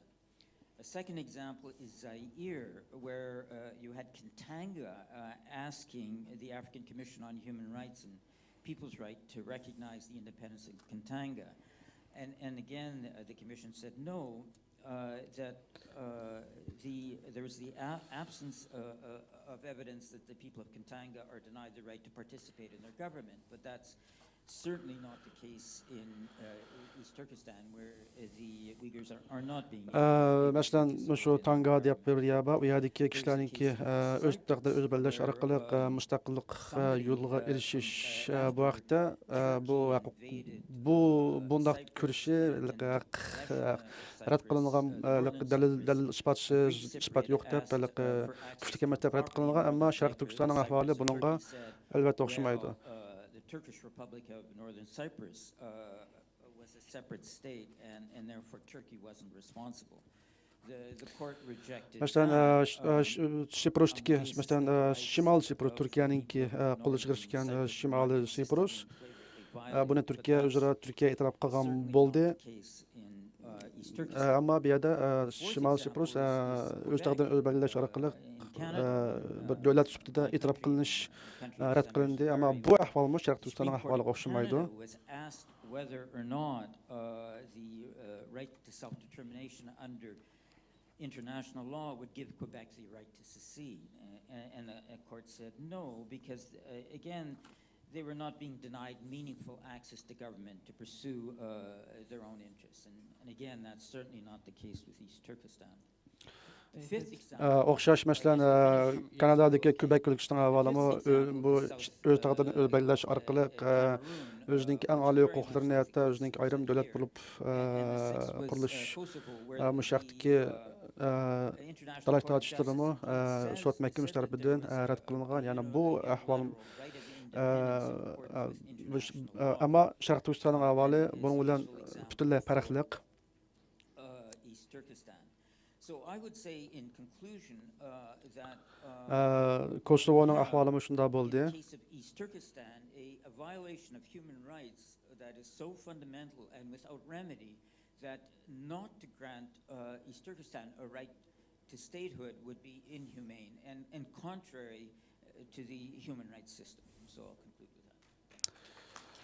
Endi Sharq Turkistondagi inson haqlarininki eng oddiy bo'lgan inson haqlarininki buzg'unchilik qilishi bu odam kechirgisi bo'lmagan bir jinoyat. Your research has underpinned a number of reports and findings on the issue in Xinjiang, and you have looked into various dynamics and patterns. Andrian Zensapandimniki Uyg'ur masalasiga o'xshamagan boyutdan analiz qilgan naytijiq asarlar bor.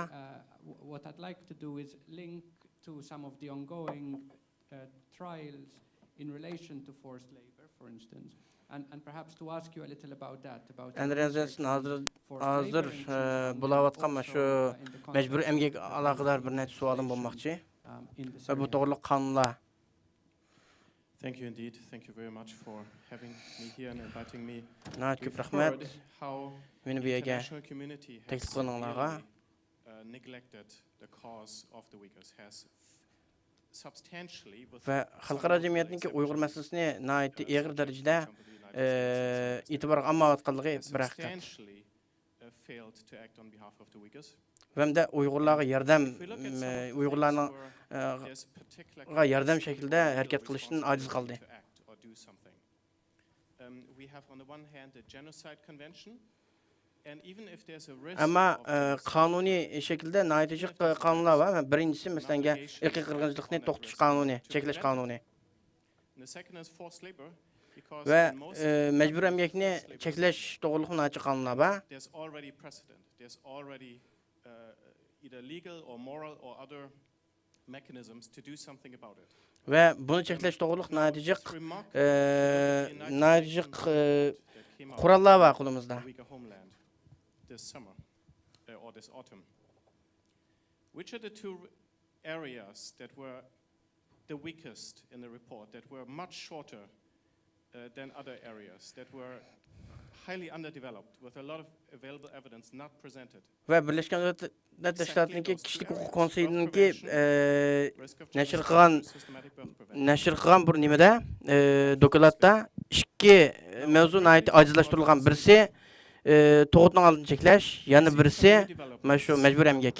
Chen Quanguo, party secretary of the Xinjiang Uyghur Autonomous Region, as it's called by China, from 2016 to 2021, very high campaign style, very intense campaigns, highly mobilizational style of 2016-2021 yilgacha Uyg'ur rayonida shu yil bo'lgan Chunchanggoninki eng chong ishning birisi Uyg'urlarni u yerga yo'tkab, shu qul qilish harakatidir.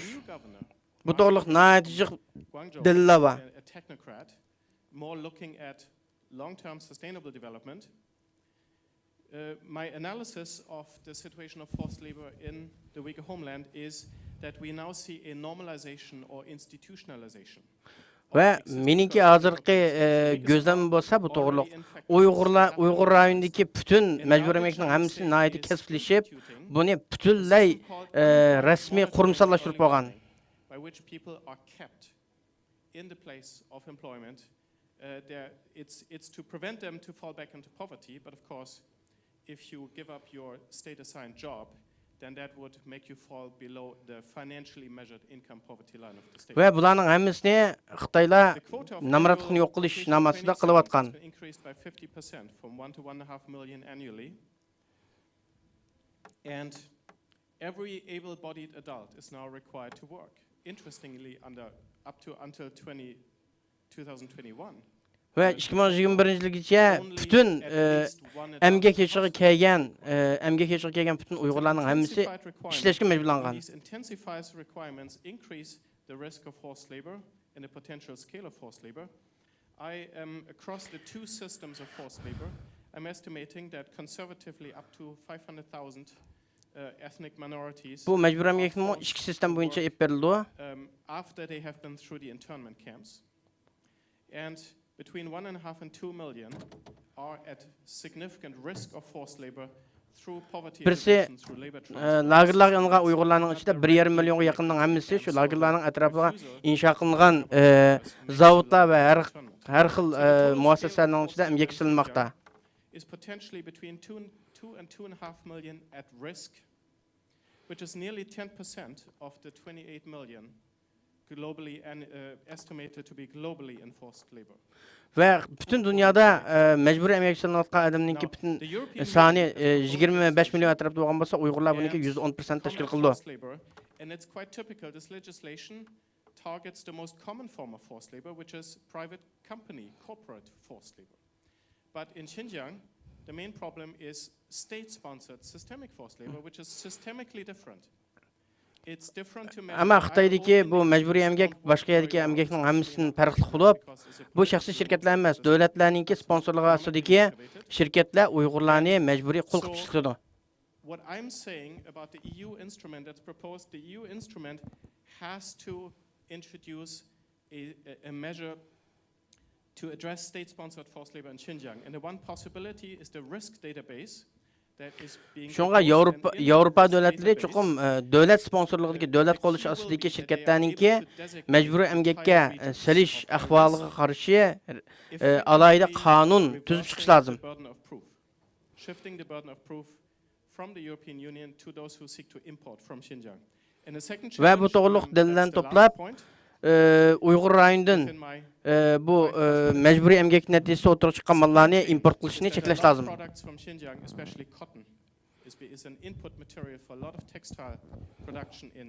Masalan, bu mahsulotlarning eng muhim birisi paxta ve onun qilib qolsa sho'xla.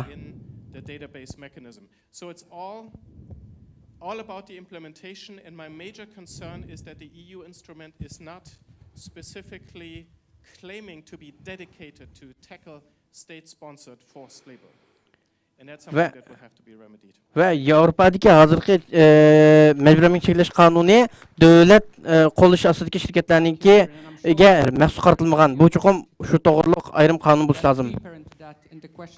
I don't want to cover you, so I've moved to the side, Samuel. Samuel has been a driving force in the Belgian parliament to get genocide recognized. Tövende söylediği Samuel Kogulati efendim, Belgiyanınki Yeşiller Partisi ve partiyasının azası ve devlet parlamenti azasının azası bulup, şu Belgiyadaki Uygur irq qirg'inchilikni tayyorlagan va u irq qirg'inchilikninki Belgiyada e'tirof qilinishiga ko'p kuch chiqargan bir shaxs, Uyg'urlarning yaqin do'sti. Ko'pchilik rahmat, hammalarga ko'pdan ko'p rahmat. Mishagida meni qabul qilib, meni taklif qilganlarga bu yerda sizlar bilan birga bo'lish, shundoq yuqori darajalik Uyg'urlarni suydigan do'stlarimiz bilan birga bo'lishning o'zi men uchun bir eng chong bir sharaf. To see you, Mr. President, to see my old friends now from the Uyghur community. I see Kelbino right in front of me. I see Abdullah Mimekhov, I see Ekber. Men bu yerda o'zimning ko'n do'stlarimni ko'rganligimda xushalman. Qalbin Nursidiq va Bilga Uyg'urdagi, masalan, Bilga Uyg'ur jamiyatining rais Abdullah Apandim va Ekber Apandimni ko'rganligimdan intan xushalman va dunyo huquqi raisini rais Do'qinsa Apandimni ko'rganligimda xushalman. Men Bilga parlamentida o'zimniki bir qilish tegishli ishimni va mas'uliyatimni ado qilgan bo'ldim. 2 yil burun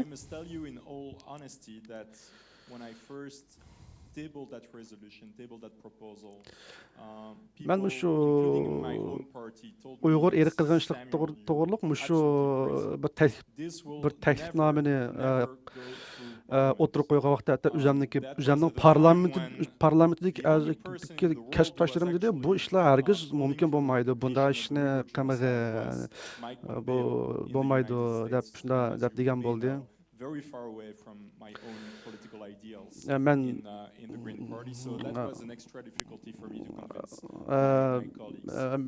Ama Amerikadagi Mike Pompeo efendim buni o'tirib chiqib e'tirof qilgan, ammo bizga noyat jiroq bo'lganligi uchun bu bir intayin qiyin ish deb o'ylagandim.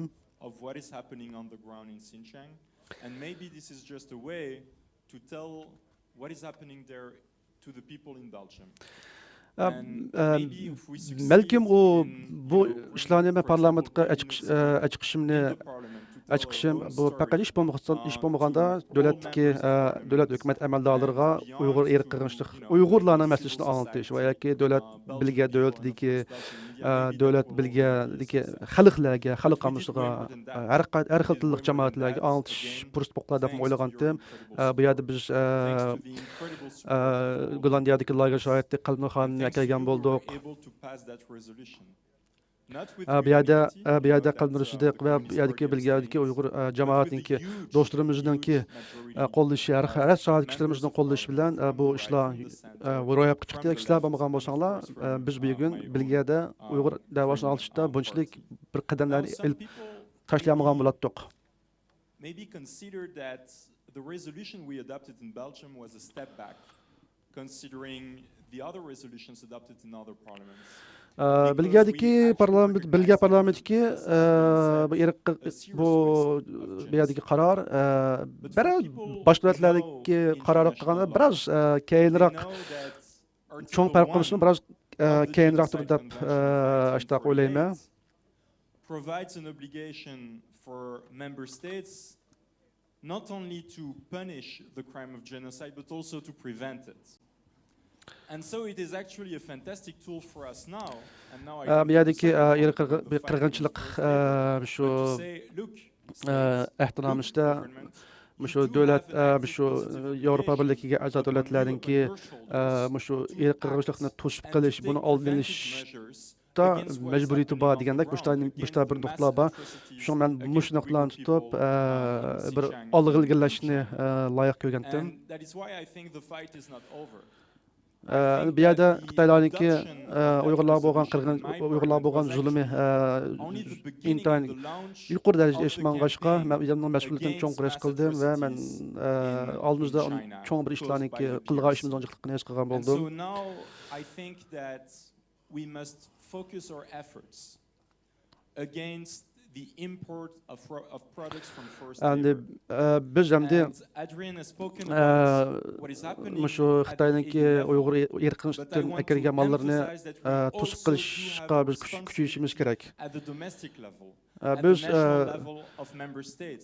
Biz shu o'zimiz turgan davlatlarda shu o'zimizningki ahdnoma deyilgan shu moddalar bo'yicha uningga harakat qilishimiz kerak. Har qaysi davlatlar shu nuqtada harakat qilish, kuch birlikni hosil qilish kerak. In our criminal codes a new crime of importing knowingly products issued from forced labor. endi biz sotlar orqali shu ishlarning do'tlardan kelgan mecbur emgaklarga bog'liqlik mallarninki bizning davlatimiz terrorizmga kirishga to'sishimiz kerak hech bo'lmaganda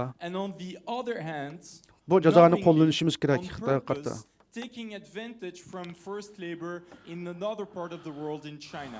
Biz har qanday davlatningki har qanday shaxs tijoratchilarniki organlarniki Uyg'urlarning majburiy emgak orqali shunda undan foydalanishga biz yo'l qo'ymasligimiz kerak. Bu bizning mas'uliyatimiz. The 21st century and to our ideals of human dignity for all. 21 asrda Uyg'ur insoniyatningki huquqi, g'urur, qimmatni saqlab qilish, jumladan Uyg'ur xalqininki huquqi g'ururini saqlab qilish bu bizning har birimizningki bosh tortib turolmaydigan majburiyatimiz. Ko'p rahmat. Bugungi so'zlaganlarning hammasiga qayta bir qatim rahmatimni bildiraman. Could I confirm the time for the end of the... We have time for 3 questions. Okay. Bizniki 3 savol uchun vaqtimiz bor. 7 of the finest minds on the stage. We have time for 3 questions. We'll take them as a group, and then I will let you... I think the rule is everybody gets just 1 minute or half a minute. Yeah. So we'll take 3 questions in a group, and then I'll let you decide exactly the comment. 3 savolni elib, hammasini biraqdan keyin undan keyin 7 so'zlaguvchilar kim javob berishni qaror qildi. And perhaps someone from this side. So there are 2 at the back. Will you allow me 4 questions? 1 at the back, 1 at the front here. All right. Can we hear the 4 questions? 4 savol olmoqchi. 4 savolni anglab boqaylik.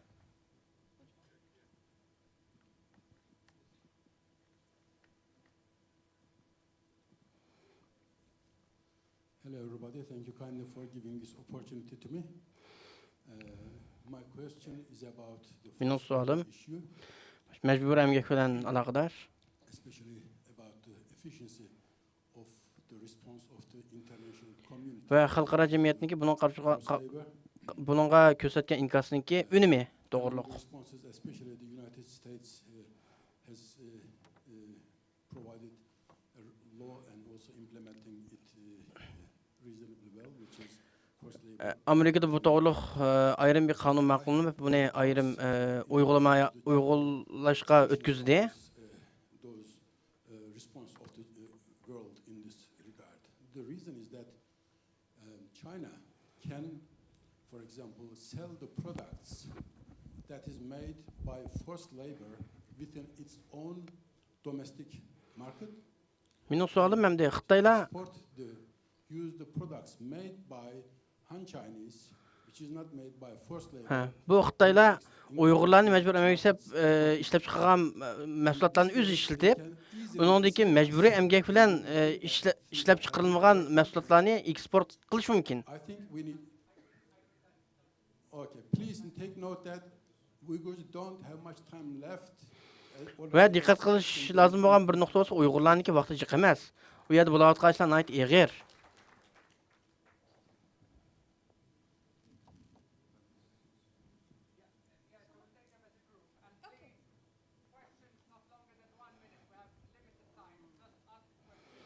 Vaqtimiz nihoyat qis. Savollar 1 minutni eshib ketmisin.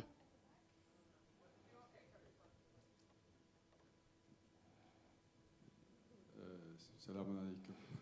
Hello everyone. Benim sorum da Mehmet Bey'in sorusuna biraz benziyor. Çin soykırım yapıyor.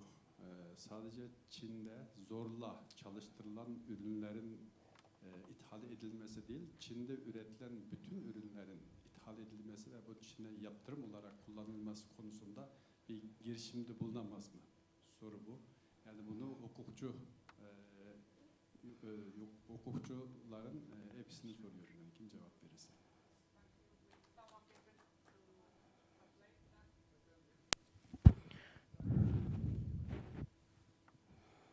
This gentleman's question is similar to mine. He says genocide is already going on in East Turkestan. His question is, can a general imposing of forced labor products, general imposing of all products made in China, can that be achieved to get a real outcome in relation to the Uyghur issue?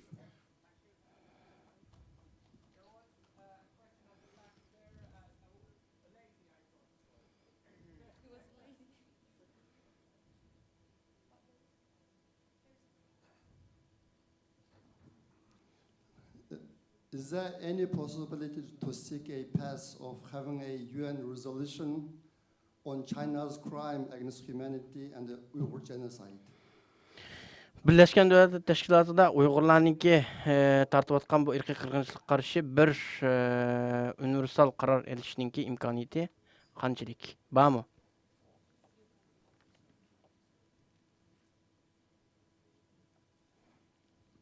Thank you. Easy question for you.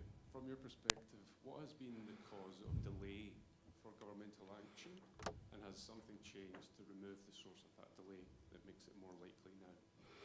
Hazırki devletlerninki Uygur meselesi karşı inkasınınki nayet keçikişi ve Jim Turvelişninki asaslık nimesi, amil nimo ve bunu yaxşılaşan imkanı nimo? Well, first I would like to thank all panelists and particularly Sami Zubair. Your resolution was passed on the Uyghur refugee settlement resolution in the Canadian Parliament. So I would like to thank for your hard work for this. My question is, how long will be taking place implemented for this resolution, and what do you? Sami Zübeyir Efendimiz'den sorulatkan sual bu. Uygurlarınki Kanadaga 10 min yoki 15 min Uygurning uyaga apirilishi uchun yana qanchalik vaqt lozim? We all talking about the Muslim countries' silence on this. Do you have any good suggestion, or do you have any plan how we can motivate the Muslim parliament members? Bu Muslim parlament a'zolarini, Müslüman devletlerinki Uygurlarga qarshi sukutni buzishninki qandaq bir unumli tadbir bo'lishi mumkin, shu to'g'riliq bir javob bergan bo'lsangiz deydi.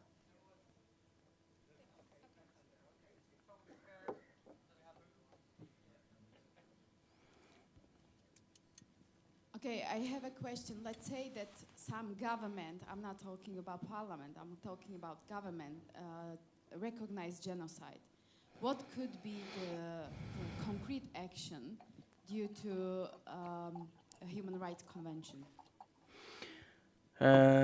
Uygurlarga bulayotgan irqiy qirg'inchilikni tunugan, irqiy qirg'inchilik tunugan hukumatlarninki tunugandan keyin qandaq keyingi qadamni konkret qandaq tadbir elish mumkin? Because of the delay, well, I have an easy answer for you. Have you seen the huge opposition coming from the PRC and all its allies, including in Belgium, only for the recognition of the Uyghur genocide? The sanctions that have been imposed on MPs and researchers, the cyber attack that has caused the cancellation of a hearing in the parliament, cyber attack that has shut down all government. Hazır bulayotgan ahval, mesela Belgiya hükümeti parlamenti Uygurlar irqiy qirg'inchilik bo'lyapti deb buni qabul qilgandan keyin bu yerdagi akademisyenlarni Xitoylar embargo qo'ydi va bu yerga cyber internetdan hujum qildi. Butun hukumatninki internet sistemlari hujum uchirdi. The fight will be even more difficult, and so that's why I think then when it comes to the Şunga bu nuqtani aytgan chaqda bu Xitoy bilan bu masalada bo'layotgan bu urush hali undan keskin bo'ldi. Oson bo'lmaydi yani. Coming from Uyghur forced labor, they also, adhere to our ideals, to justice and human dignity, and so that's why I think it is time to build huge alliances also with civil society and the people in the streets. Şoňa biz Xitoyga qarşı texmijik adamlarni, texmijik hükümetlerini birleştirip, onunğa çoğ güç hasil qilib, onun qarşı turishimiz lazım. I think Beijing was just connecting to us. Firstly, I think we should probably stop pretending that the UN human rights mechanism is still working.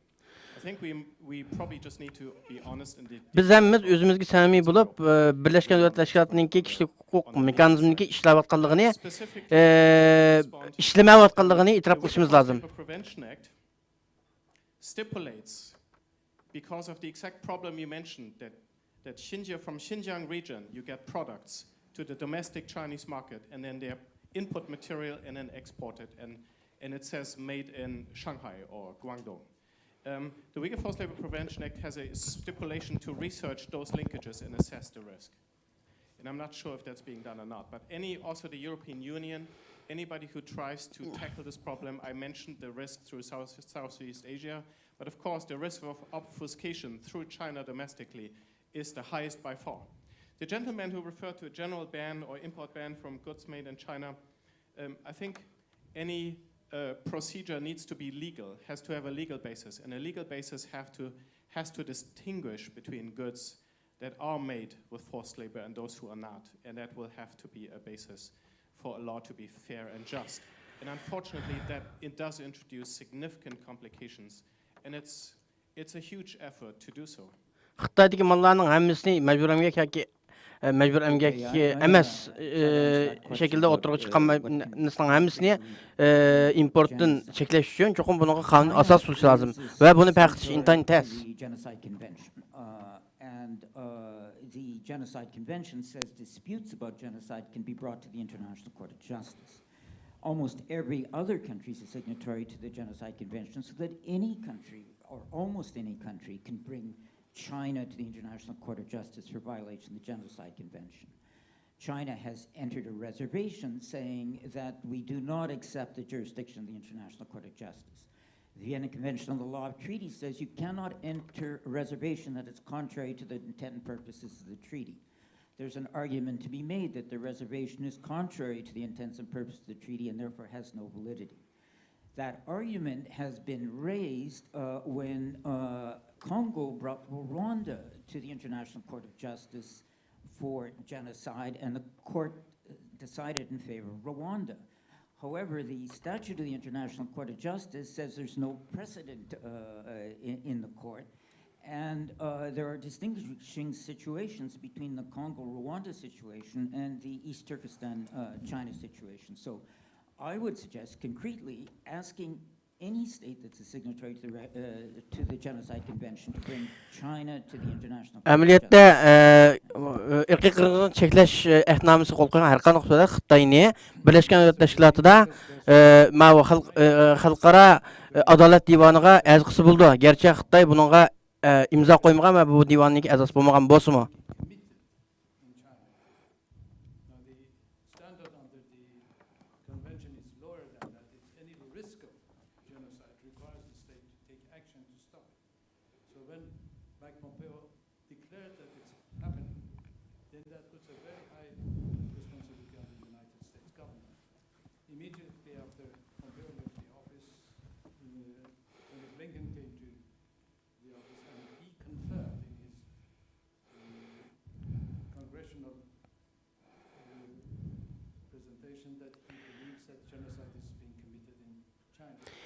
Her qanday irqiy qirg'inchilikni cheklash ahdnomasiga qo'l qo'ygan davlatlarning har qanday agar Xitoyda Uyg'urlar to'g'riliq irqiy qirg'inchilik bo'lyapti deb uni e'tirof qilgan bo'lsa, chunki bu to'g'riliq nihoyatda konkret tadbirlarni elib, bunga qarshi chiqish kerak bo'lgan majburiyati bor.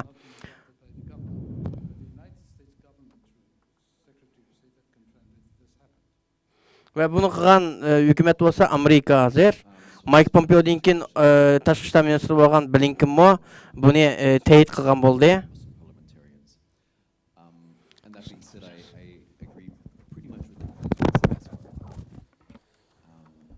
Men yuqori so'zlaganlarningki gapiga tamoman qo'shilaman deydi.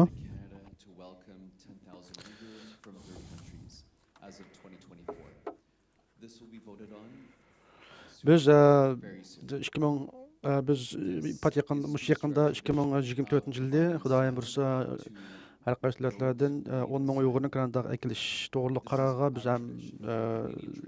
biz uni qo'l qo'ydik va uni qo'llagan bo'ldik. O'tdi. Bu Kanada hukumatiningki, ya'ni bir davlatningki bir an'anasi davlatniki bir xizmat an'anasi bo'lib, biz mushu an'anamizga an'anamizni hurmat qilgan asosda, saqlab qolgan asosda biz mushu ishni davom ettirib kelyapmiz. With the international community to ensure that crimes against humanity and genocide don't occur. So whenever, and we have spoken to this issue publicly at the highest levels, our government has spoken to this issue. We also call upon the international community to move together because no one country can halt what's happening. Biz o'zimizningki davlatimizga, Xitoyninki Uyg'urlar qilayotgan Uyg'ur qirg'inchiligi va insoniyatga qarshi jinoyatlarni davlatimizga qarata uch qashqar holda mundaq deb baxmadiq. Chunki bu yerda bir davlat yolg'iz bu Xitoyga qarshi kurash qilishga buningda bir ojiz bo'lib qoldi. Buning uchun biz xalqaro shaklda nurg'ulg'an davlatlar o'zaro birlashgan asosida bir zo'r bir kuch hosil bo'lganda, ya'ni endi buningga biz bir kuch hosil qilib bu jinoyatlar to'xtatishi mumkin.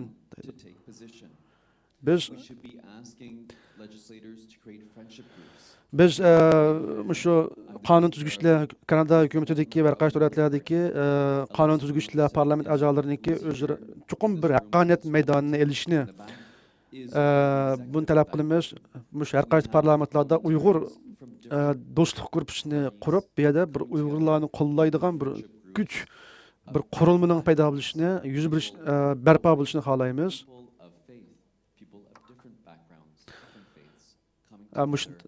Mushundaq Uyg'ur do'stlik guruhiga o'xshamagan dinni, o'xshamagan irq, o'xshamagan irqdagi kishilarniki birlikka mush guruhga qatnashib, har qaysi davlatlarda masalan bir kuch shakllantirib, oxirida o'ziniki mas'uliyatni ado qilishga chaqiramiz. Very important question.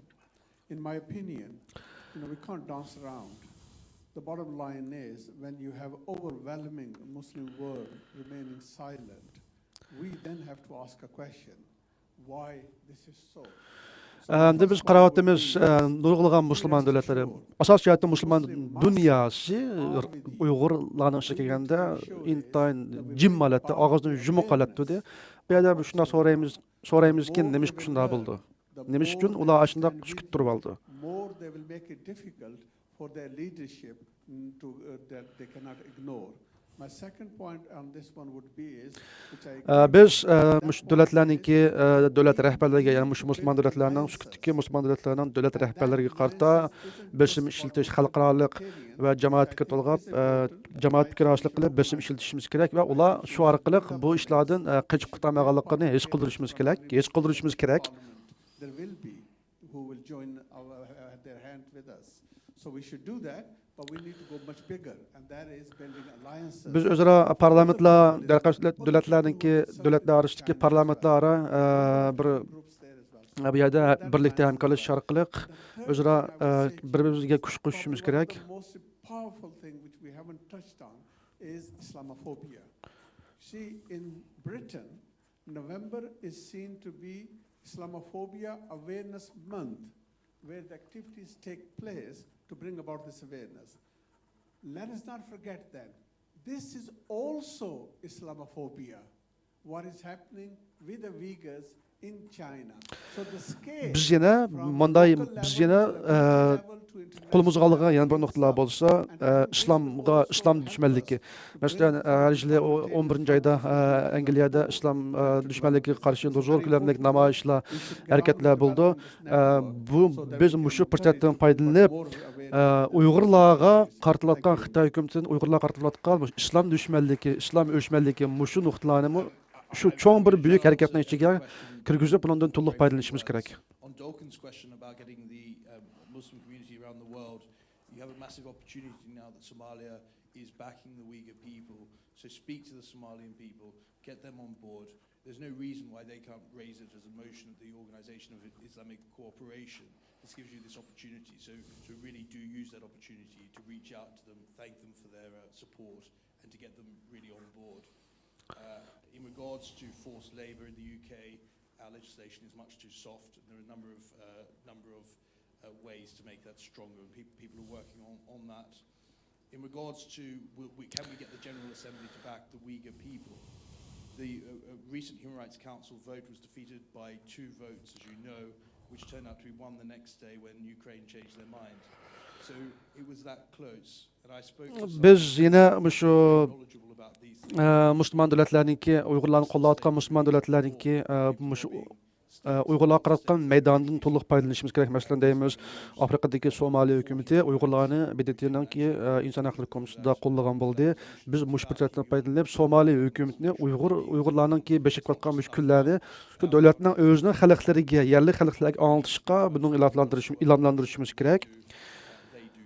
Masalan, At the very least, get Somalia starting to speak about this to the Muslim states. The very least they can. Masalan, yana bir nuqta Uyg'ur majburiyatga taqalgan musulmonlarni xalq anglitish orqali musulmon dunyosidagi xalqimizning bularningki bularga buni majburan emgakniki Uyg'urlar tarafidan, Xitoy tarafidan Uyg'urlarning majburan emgak bo'layotganligini buni musulmon dunyosidagi xalqimizga bildirishimiz kerak. Aninkeyin alaqda Ukraina hukumati masalan Uyg'urlar qarta ovoz berishdan voz kechgan, ammo aytishi o'zining qarorini o'zgartirib, Uyg'urlar qarta ovoz Uyg'urlarning bilan bir turganligini o'zgartirdi. Demak, biz mushu nuqtadan foydalanib qonuniy va har qaysi jamoat fikr jihatdan mushu fursatlardan foydalanishimiz kerak. Ya'ni Ukraina hukumatining xalqqa bo'lgan Uyg'ur tashviqi, Uyg'urlarni qutqizish, Uyg'urlarningki Xitoy hukumati tarafidan beshakayotgan shunday kunlarni Ukraina xalqiga anglitishda shu bir qadamlarni ilib berishiga ilhomlantirishimiz kerak. Thank you very much. Please join me in thanking Hammalar our distinguished ko'p panel of speakers. Thank you. Hammalarga ko'p rahmat qarindoshlar, anlagan qarindoshlar, biz kasbiy tarjimon emas, shunday bo'lsa o'zimizning barliq kuchimizni ishlatib, yaxshi tarjima qilishga tirishyapmiz. Yaxshi tarjima qilmagan bo'lsak, sizlardan cho'nqur afv so'raymiz. Hammalarga ko'p rahmat. Hello, can you hear me now? Okay. So thanks very much also to the distinguished panelists for excellent qimmatlik interventions so'zligishlar ko'p rahmat va savol qo'yuvchilarga ko'p rahmat. Efficient time management. Va riyosatchininki vaqtni kontrol qilishiga ko'pdan rahmat. It's now 1/4, so we'll start the next Bizningki session yarim soat, aniqda yarim soat dam olish vaqtimiz bor. Can I ask everyone please go outside in front of the hotel for a group photo? We'll take a group photo. Zaldan chiqishdan burun maslagiday zaldagi barliq qarindoshlarniki mehmonxonaning oldiga chiqib bir yerda yig'ilgan bo'lsanglar, shu yerda o'tirgan barliq hammamiz bir tarixiy bir aslan bo'lib qolish uchun bir guruh suratga tushib olsak degan umiddaman. Hammalarga ko'p rahmat.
He, 1, 2, 3, 4, 5, 6, 7, 8.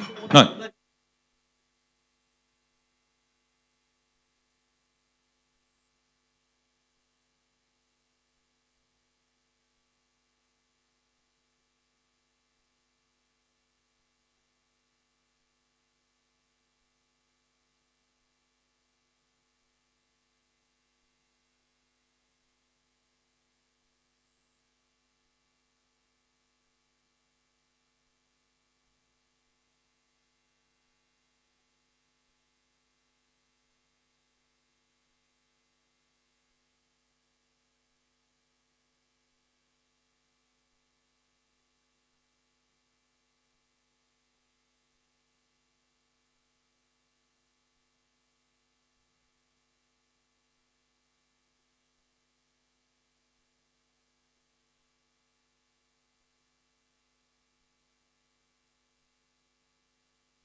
two, one, two.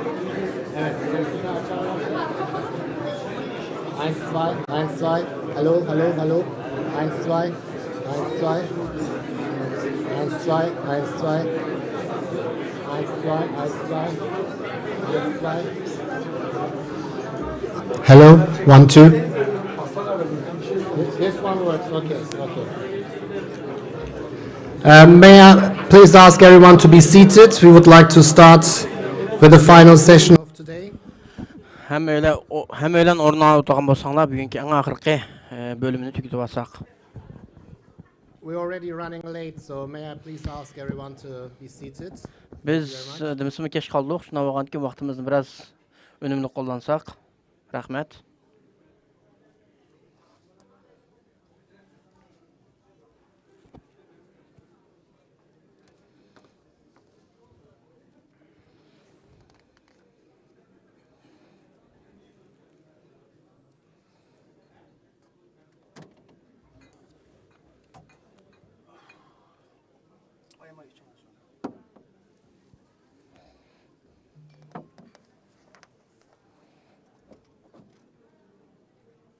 Okay.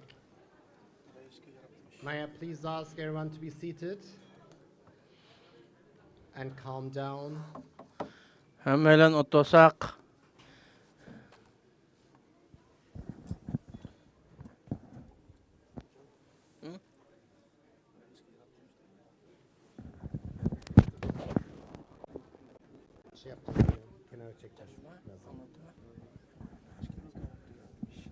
Okay, I think we can start. So, welcome back to the International Uyghur Forum, the session number 5 with our panel number 3. Beşinci bölümünü başlayımız. Good opportunity to network and enjoyed some of the refreshments. So, the final session of today will be about the international civil society and media responses to the genocide in East Turkestan. Beşinci bölümdeki temisi halkara teşkilatlar ve medyanınki rolü. We will have again a distinguished panel.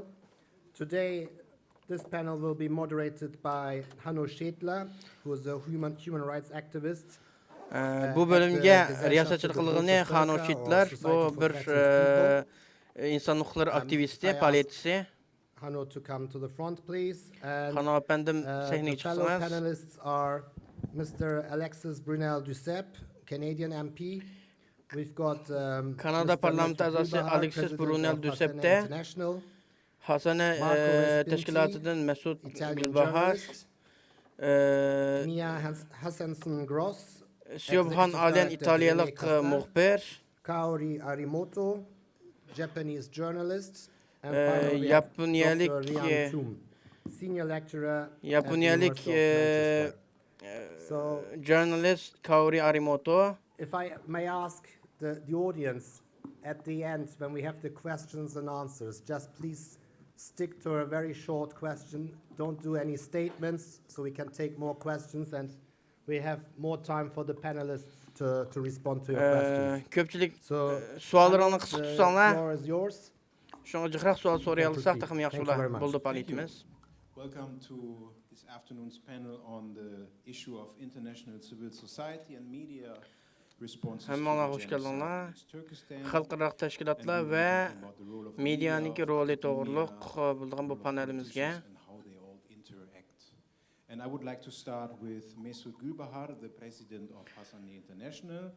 And Mr. Gülbahar will Mesut focus Gülbahar on the hanım role bilen başlayışını tanıdım. Hasana Thank teşkilatınki you, Hanno. azası. Ladies and gentlemen, dear sisters and brothers, Assalamu alaikum. So I want to start with a small experience when we run our Arakan conference. 5 minutken kiçik keçirmişim bilen başlaşını yaxşı görme. Bu Cologne. Arakan bilen alaqdar bir jığını bolğan iş. Kolunda ötküzülgen bir jığın. NGOs, especially who are working in this area and Biz nayt köp Arakanlıqlar bilen alaqdar hizmet kıldığan teşkilatlarını bu jığınğa çağırgan. So we invite all them, we discuss with them, we want to prepare together the meeting. Bu yığını birlikte teşkil edildi dep çaqadık. Yığının aqısta and we continue our work with one NGO. This was Arno from London, Arakan Rohingya Nation Organization. So I want to share this experience. Yığının ən aqısta şu kelgen bütün təşkilatlarımızga qaran bir su bilen biz hazırlıqca birlikte hemkarlaşıp kelyapatymyz. My list is I will also match the line of the topic of this panel. So my list of the rules from the NGOs, they need first be united their target. Menik təklidilən birinci nöqtam bütün təşkilatlar millət özününki şu nişanını birlikte keltiriş lazım oldu bilen. East Turkestan or we don't visit China, so we don't know the situation. So we are a little bit depend of the information what we get from the NGOs, from the people who are. Bulup hazır Şərq Türkistanğa başqa təşkilatlarning beriş imkanı bolmaganlığı üçün biz bu toğruluq uçurlarını şu təşkilatlardan alamız. Şunda bolgandan keyin bu təşkilatlarning biriga kelib özünün təcrübəsini BBC bilan paylaşışı ayt mühim. Biz şunga muhtaç. United target. Different targets, different similar, different goals will be bring us in a little bit trouble to prepare the meetings to work as NGO. Eğer bu təşkilatlar arasında oxşamaydigan nişan, oxşamaydigan mudda bo'lib qolsa, o chaqda biz o'xshash bir mudda uchun birlikda xizmat qilishda qiynalib qolamiz. Turkestan organization, those both organizations are our partner for this meeting, so we have a very good work together and bu fəaliyyətni Şərq Türkistan Təşkilatlar Birliyi və Dünya Hüququndan birlikdə təşkil edirik. Biz nəhayət yaxşı bir fəaliyyətni birlikdə qılalıyıq. With very good blessings and inshallah so God will with good information and good targets. My second point is they need also a united strategy. İkinci nokta bizninki çoxum bir birlik kelgan strategiyamiz bo'lishi lazım.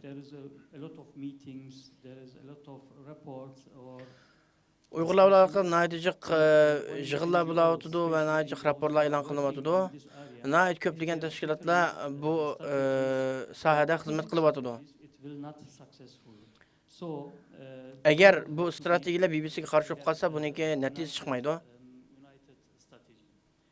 Şuna biz strateji cihetten birleşmemiz lazım. Üçüncüsü biz kabiliyet cihetten birlikte gelişimiz lazım ve birleştirişimiz lazım. Yani birbirimizi kollayışımız lazım.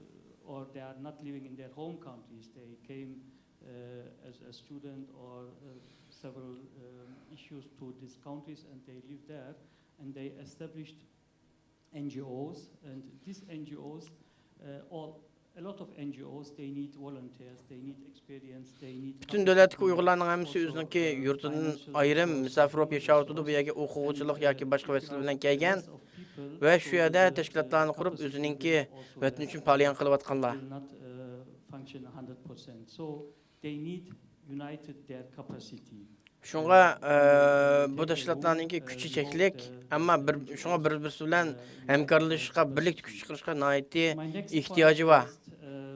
Hem bu hizmetlerinin köpüncüsü volunteer yani xalisane bir şekilde kılındı. Şuna bakın ki BBC ile hemkarlaşını aytmayım.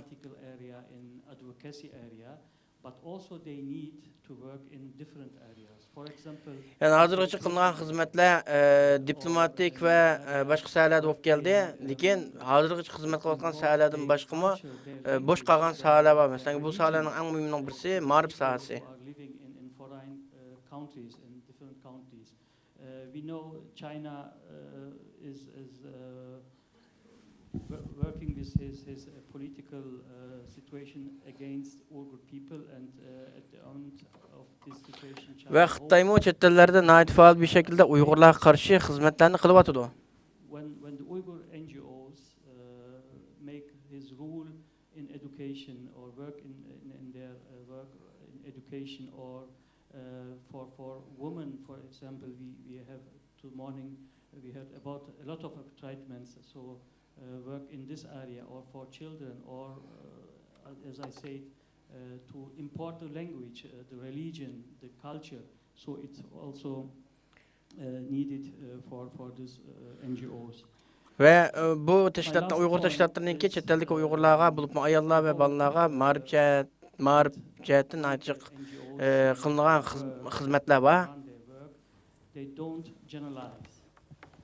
So we as Muslim affected after 9/11 when bomb attacked in USA. Dünyadaki bütün Müslümanlar 11. September vakası tüpeli selbi tesirge uçurdu. European countries, for example. Şunga bir yerde şekillengen bir umumi bir hukum var. Xuddi Müslümanların hemmisi bu Garip devletlerine karşı bir mevkada dek kösüldü. Also against genocide. They are also friendly with Uyghur people.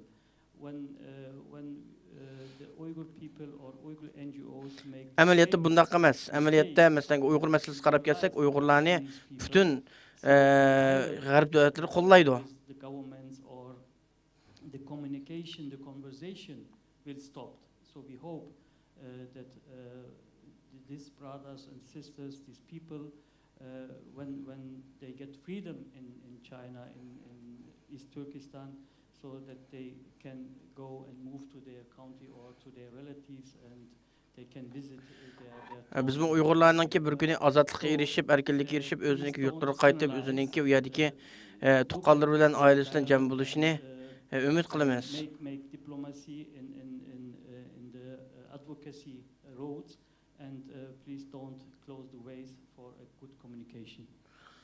Şunga her vaqt ondan bir alaqanın içinde bo'lib turish nihoyat muhim. Thank you very much. The next up is, and I hope I pronounce all your names more or less correctly.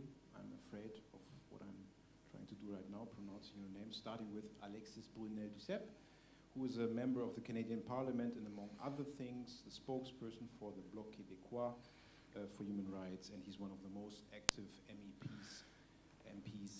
Alex Brunel-Duceppe efendim, Kanada parlamento azası buluşundan başqa yana bir teşkilatınki söz iskende.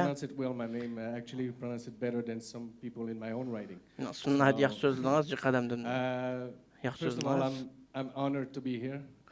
Bu yerdə bulunğanlığımın nəhayət xoşal mən.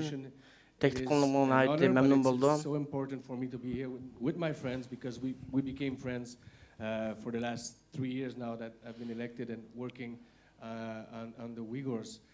Hemen şunu yaqi Uygurlar bilen dost bulup, Uygurlar bilen alaqadar xizmetlerini qılıp atıman. Organization of this forum, I think it's been a wonderful day and I'm sure it will. Bu faaliyetin nəhayət yaxşı təşkilinib, yaxşı ep berilib atıdı. Həmmə öləndən çıxarğan kişiyə tirçalıqlara rəhmət. Siz doğru söylədiniz, mən daim diplomatik olmayman. Paper factory before I got elected. Çünki mən bunu tanışdım, bunu qağaz zavodunda işləyirdim.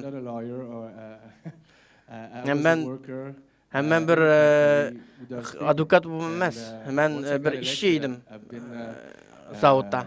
As an MP, I've been sitting as a vice president of the Human Rights Committee.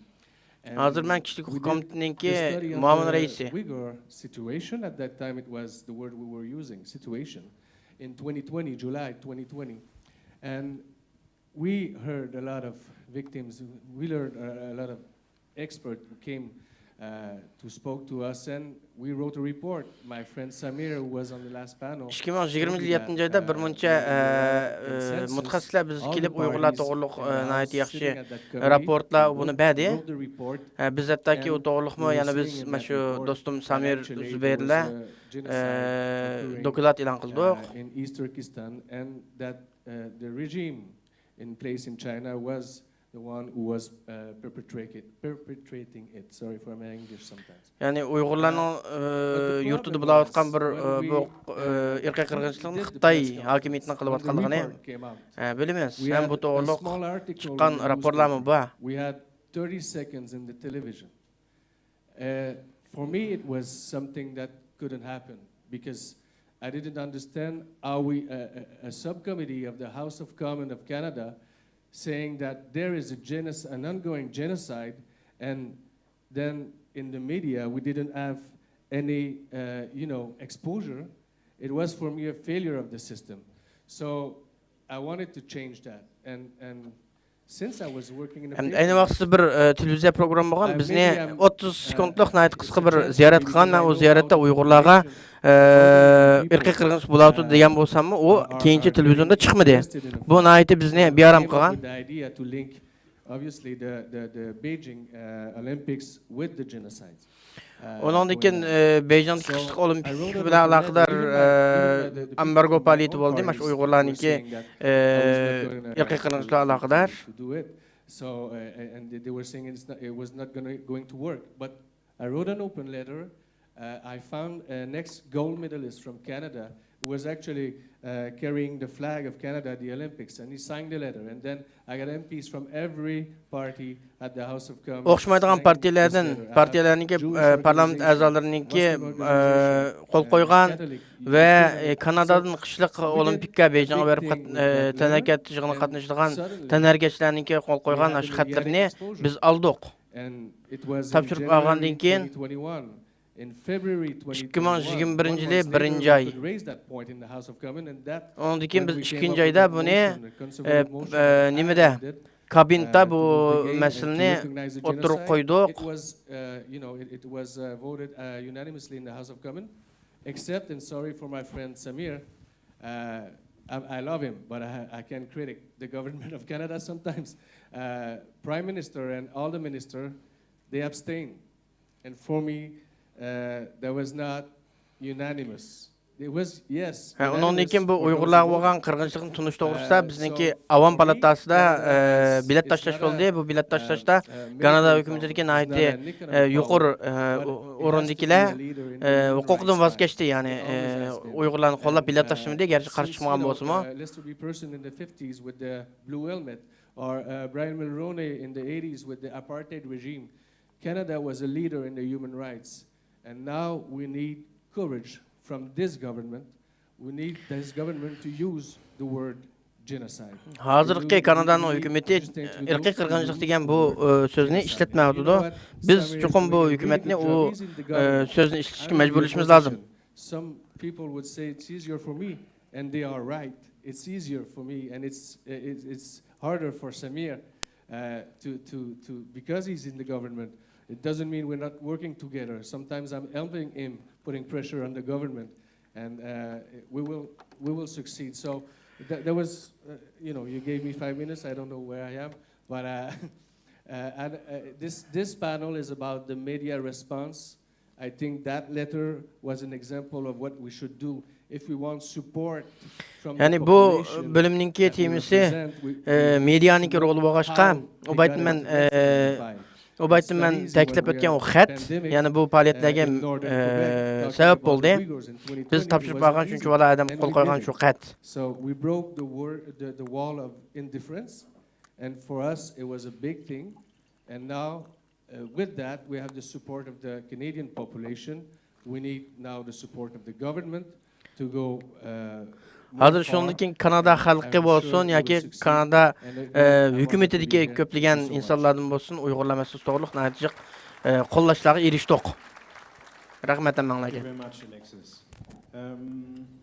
Next up, representative, so to speak, of the media. I can call you that. Marco Respinti, Director-in-Chief of the great website Bitter Winter that reports daily on how the Chinese government... Tövəndə sözlügüçi bolsa, şu media işlərlə şoğullanıb kivatqan Zimistan qış, yəni Bitter Winter torbetninki məsulü xadim. Köpçilik rəhmət, biyat duluşduğunuz mən üçün ait şərəflik bir iş. Biyat vaqt şərəflik, bəlkəm azraq söyləyəlişi mümkün, amma sual-cavab şəkildə mən yine sizlərə cavab verəliyim. Mass communication reach sources and people through what we call news, literally novelties. Media bear a high responsibility. Bu yerdə axbarat vasitələri arqılıq biz intayin zor sandaki xalqımızğa ulaşa alayımız, yetə alayımız, özümüzdənki dəməkçi olğan uçurlarını yığa alayımız və şundaqla axbarat vasitələrinin özəlliği və məsuliyyəti bağlı oldu, xəbər işləyiş cəhətdə. know about this and other topic, hence politicians and even governments act. An Italian social commentator, the late Mr. Giovanni Cantoni, used Bu yerda endi axborot vositalarniki hukumatninki bergan xato uchurlarga, hukumatning bergan xato yo'l qo'ygan xato siyosatlarga qarata xalqimizning ichidan uning qarata inkos berish huquqi bo'ldi va axborot vositalarining buni xalqning uchurini yetkazish haqqi bo'ldi hukumatga qarata o'z har xil munbarlar orqali.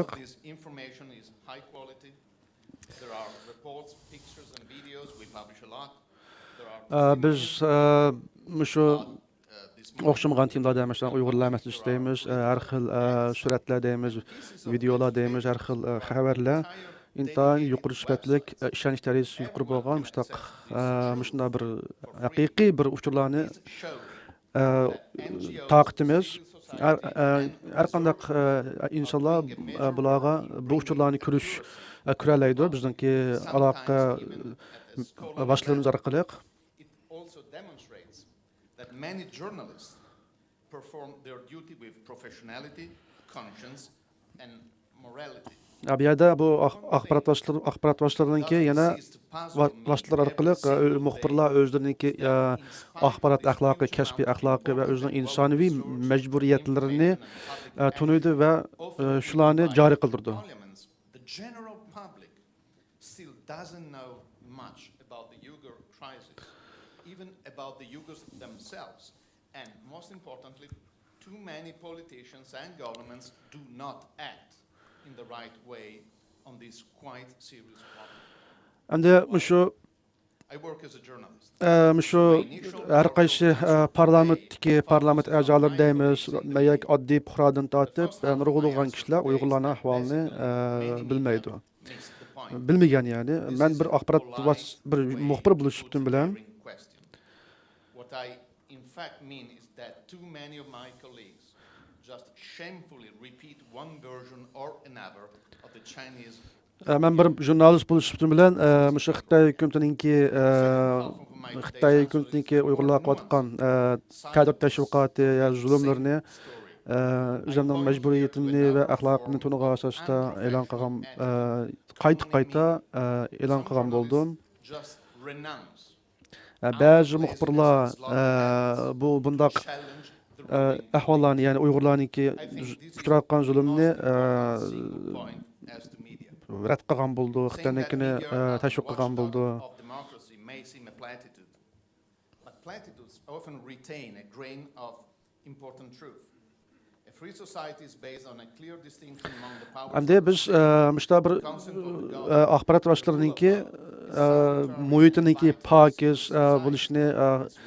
bo'lish kerak, chunki erkin bir jamiyat, ham narsalar kapolatga ega bo'lgan jamiyatda axborot vositalarining erkinligi bo'lish kerak. Bu yerda ham narsalar ochiq oshkora bo'lish kerak.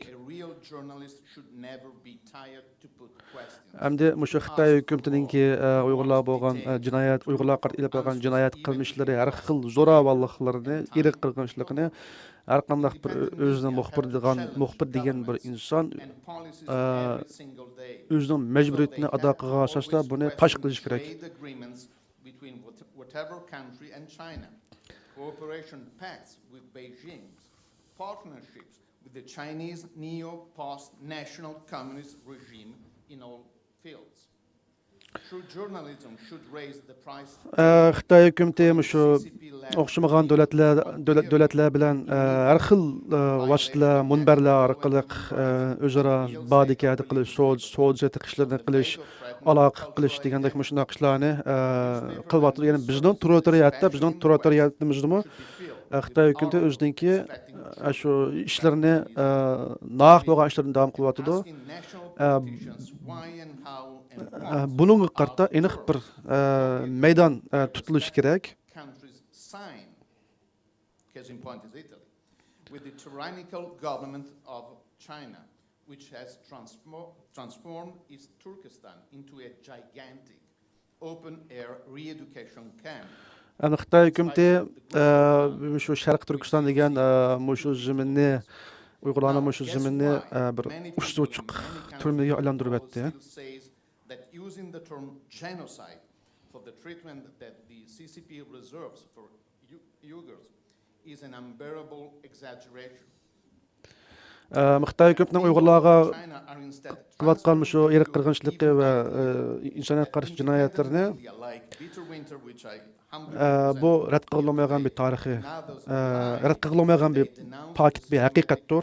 Breaking of Uyghur families, the many instances of rape out of hatred of Uyghur women, the staggering policy of sterilization imposed on Uyghur mothers by the CCP, the shameful practice of organ harvesting that the CCP is lately bringing to the Uyghur people too, the concentration and slave labor camps where Uyghurs are sent, the systematic religious persecution of the Uyghur people, and the vicious war against Uyghur cultural identity and indeed all things Uyghur that the neo-Maoist for the new era President Xi Jinping is waging.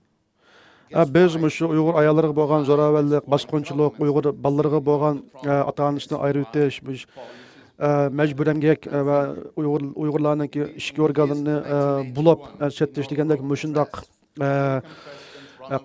qotillik jinoyatlarga qarta va Xitoyningki kommunist ideyasini yaqilg'a asosda elib berayotgan har xil harakatlarga qarta biz uningga qarshi chiqishimiz kerak. In the present Uyghur crisis, media are often not the solution. Media are often the problem. Until they are, hozirgi Uyg'ur krizis, irq qirg'inchilik shu davrda media faqat bir hal qilish usuli emas, faqat media bir masalani o'tirib qo'ydigan, masalani anlatadigan bir vosita deb o'ylayman. and prodded. Today, November the 9th, marks the 33rd anniversary of the fall of the Berlin Wall. It is the right occasion for many media people to wonder why the Iron Curtain gone, the bamboo curtain is still there, and see if they bear any responsibility for that. Bugün 11-9 kuni Berlin temning o'rilganligining 33 yilligi endi bu yerda xalqninki shundaq zo'ravonlik, shundaq qotillik jinoyat ishlariga qarta yana bir qatam bugungi kunda bir ko'zimizni ochadigan bir vaqt keldi deb o'ylayman. Tuvan ikkisi bo'lsa, tuvanda Yaponiyadagi muxbir Kaori Arimoto xonimniki Uyg'urlar to'g'riliq Yaponiyada bo'layotgan media politics, media ishlarini nima qildi.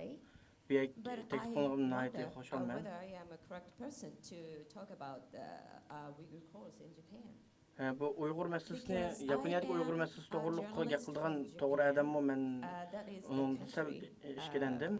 The weakest message and has the weakest resolution in the parliament. And so that President of World Uyghur Congress, Mr. Dorgun Asa, claimed that to the parliamentarians in Japan and the meeting when they came to Japan in September. So bad. And but today Uyg'ur masalasi Yaponiya parlamentida sunilgan tekliflardan o'tgan ojizning birisi amaliyotda. In Japan, it's the power of the grassroots media, and also the importance of the sharing the correct information among the people, and also the power of the public opinion, not just by the mainstream media. Bu yerda ta'kidlaydiganimiz hamda faqatlankin shu asosli medialarga tayinlanmaslik va ommaviy fikrga diqqat qilish va xalq harakati qo'zg'ashninki ahamiyati. So the export from China, as our country is the second largest, more than 60%, and importing to China more than 9%. That is also the third or fourth largest.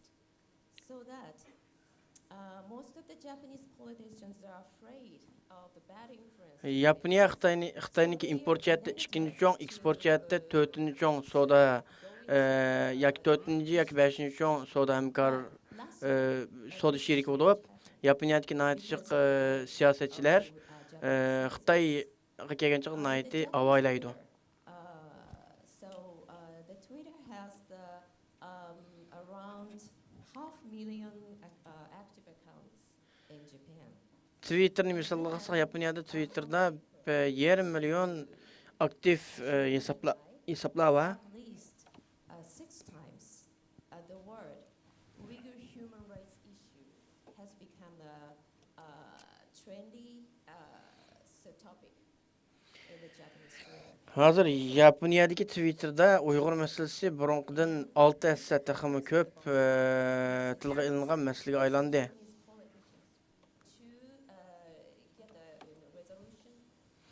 Ve bu Yaponiyadagi siyosatchilarni parlamentda Uyg'urlar to'g'riliq taklif sunishga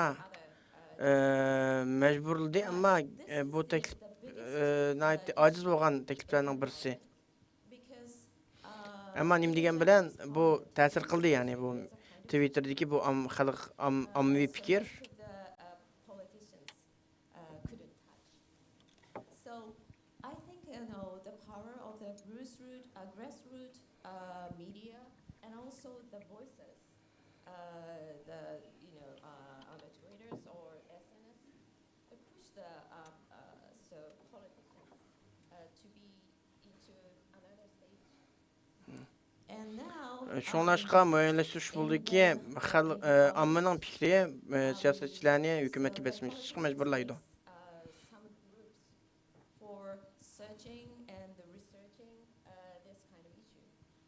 And I think Japanese working so slow, but I think I hope. Həm də bundaq mövzuların üstündə tədqiqat və tədqiqat yapardıgan başqa təşkilatlar var. Bular internetdəki şu uçurlarga tayındı. Şuna baxandan bunun əhəmiyyəti nəyti çox. I have to say another aspects of this power. Bu internetdəki xalqның küçününki yan bir tərəfini ele versək, That is based on the usual effort by the Uyghurs in Japan.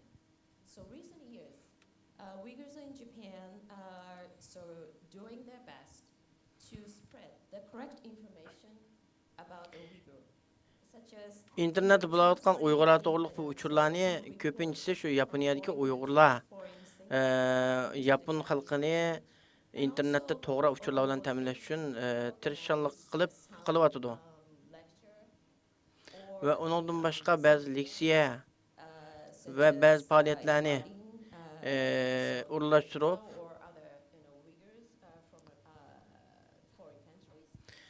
boshqa davlatlardan kelgan Uyg'urlarni yoki boshqa odamlarni taklif qilib boshqa faoliyatlarni uyushtiryotdi. on the power of the public opinion. This is not just by the mainstream media. And Hem bularning hammasi shu Yaponiyadagi ommaviy fikrga ta'sir qilyotdi. Shunga faqatlankin hukumatni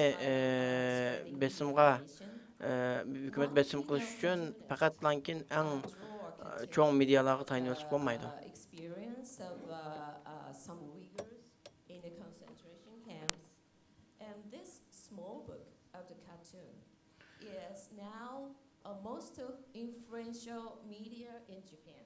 That was Uyg'urlarniki shu to'plama lagerining ichidagi ahvolni tasvirlagan bir karton kitobi chiqdi masalan. Shu kitobning cho'ng roli bo'ldi. To'rda Uyg'urlar to'g'riliq bir narsa izdiginingizda bu kitob ham yerda chiqdi hozir. Va bu nayti faqat Yapon emas, nayti keng doirada taqilib Uyg'urlarning ahvolini nayti keng doirada bilinishiga cho'ng ta'sir ko'rsatdi. So this is spread through some friends and some activists, and now some of the politicians spread and deliver this small book to their supporters. So this is Hattoki ba'zi siyosatchilar shu Uyg'urlar to'g'ri bo'lgan shu karton kitobni o'zininki qo'llovchilarga taqatqa ishlam bo'ldi. Information or news type media appear in our society, and we get to the best result or best action, to best political action in the government and also in the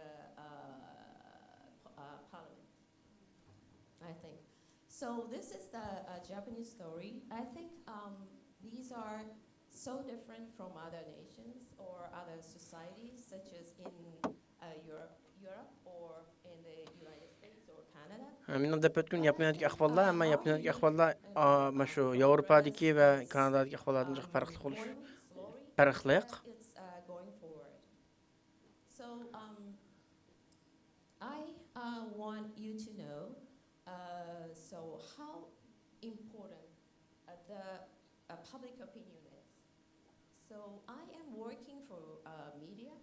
So media power is also important. But now we can have another way to spread and share the information with a lot of people.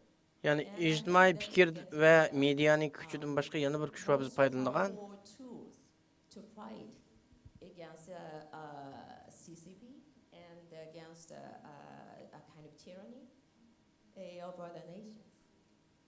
So yeah, this is that I want to talk at first. And if someone interested in the Japanese society or Japanese actions for Uyghurs, I will answer. Yani eğer bu yerdekiler Yaponiyada bulayotgan Uyg'urlar aloqador qo'llash harakati va Yaponiya hukumatining xizmatlaridan savolingiz bo'lsa, men javob berishni xohlayman.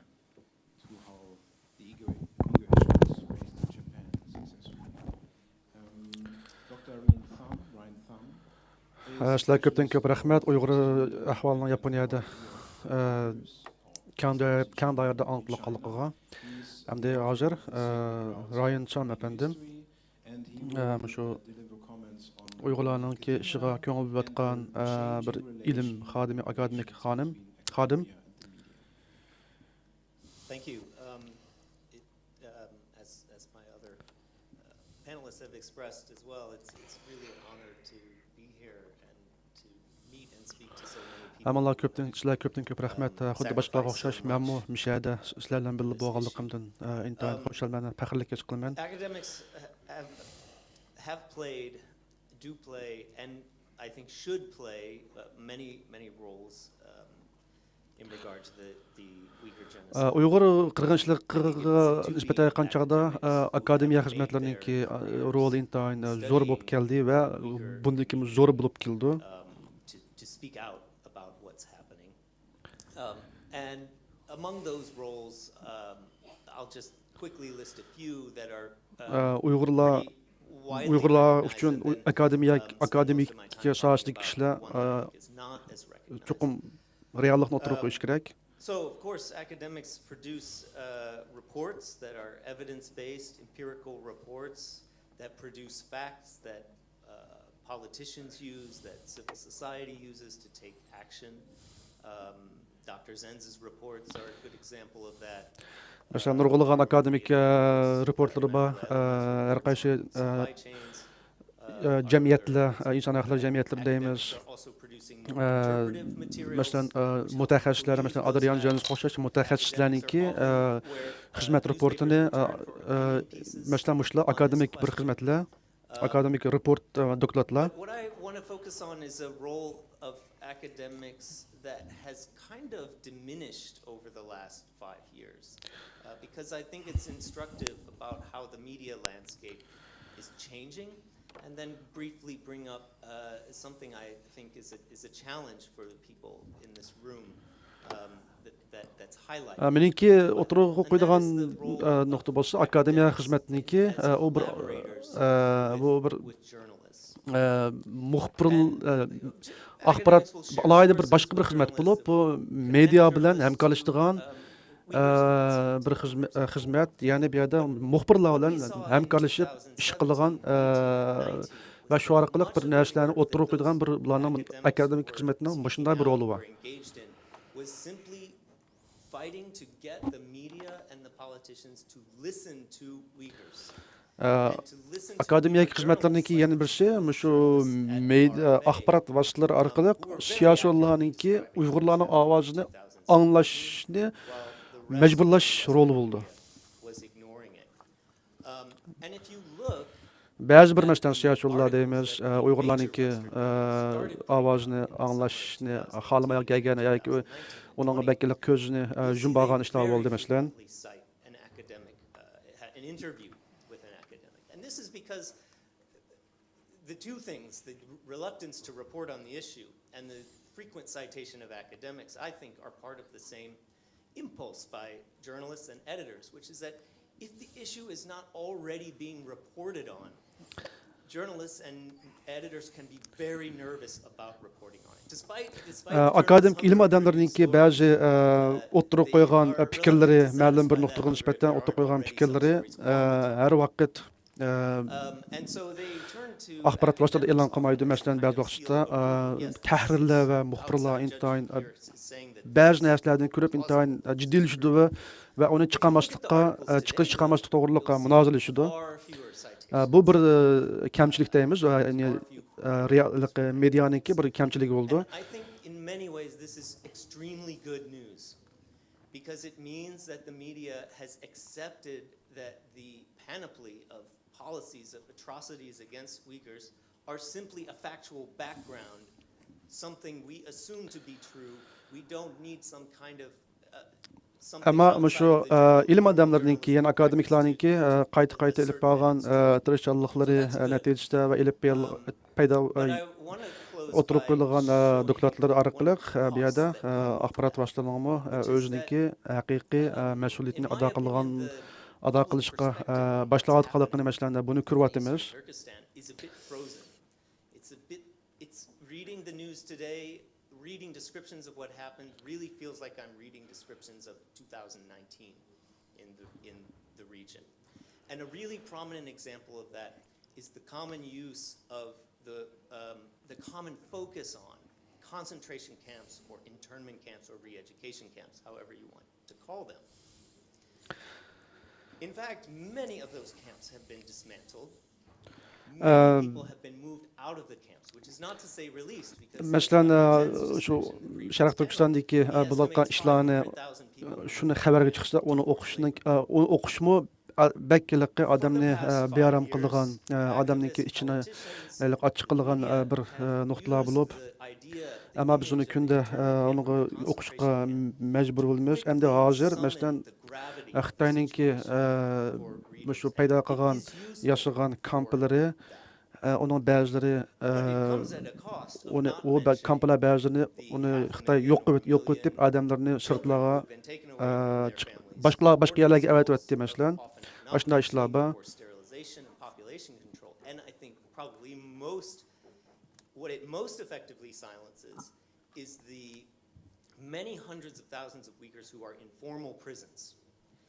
And I think it's pretty clear that at this point, right, today, there are more Uyghurs in the formal prisons, true, placed there without due process, but in the things that are called prison in Chinese, there are more in those formal prisons than in the internment camps. Hamda mislan shu ota-onalardan ayrilgan bolalar deymiz va ayollarni tug'mas qilishdan boshqa mislan shu kamplar xuddi turmalarga o'xshash shunday bir holat keldi. Ya'ni bu yerda hech qanday qonuniy bir vositalar orqali qonuniy usul tartiblardan qilmay boshdan kechirmay ularni udullamkin kampga ushlaydigan shunday ahvollarni hammamiz buning shohid bo'lyapmiz. And if we're not asking every time we talk about the camps to release the hundreds of thousands Endi bu yerda bolalar ota-onalardan ayrılib, ota-onalarning bolalardan ayrılgandek o'zaro hareket kelişi sebebinden bu yerda biz Xitoy albatta bularni qo'yib bermaydi, qo'yib berib oilasi bilan jam bo'lishni uni qilmaydi. Gerçi biz buni to'xtamay buni so'rab talab qilgan bo'lsak-mu, ammo Xitoy buni hech qachon ishlab bergandek qilib boqmadi. As they close them down, we risk seeing something that's already starting to happen to a small degree, which is the occasional newspaper or politician saying, well, this is mostly over. And as we know, it's very much not. Thank you.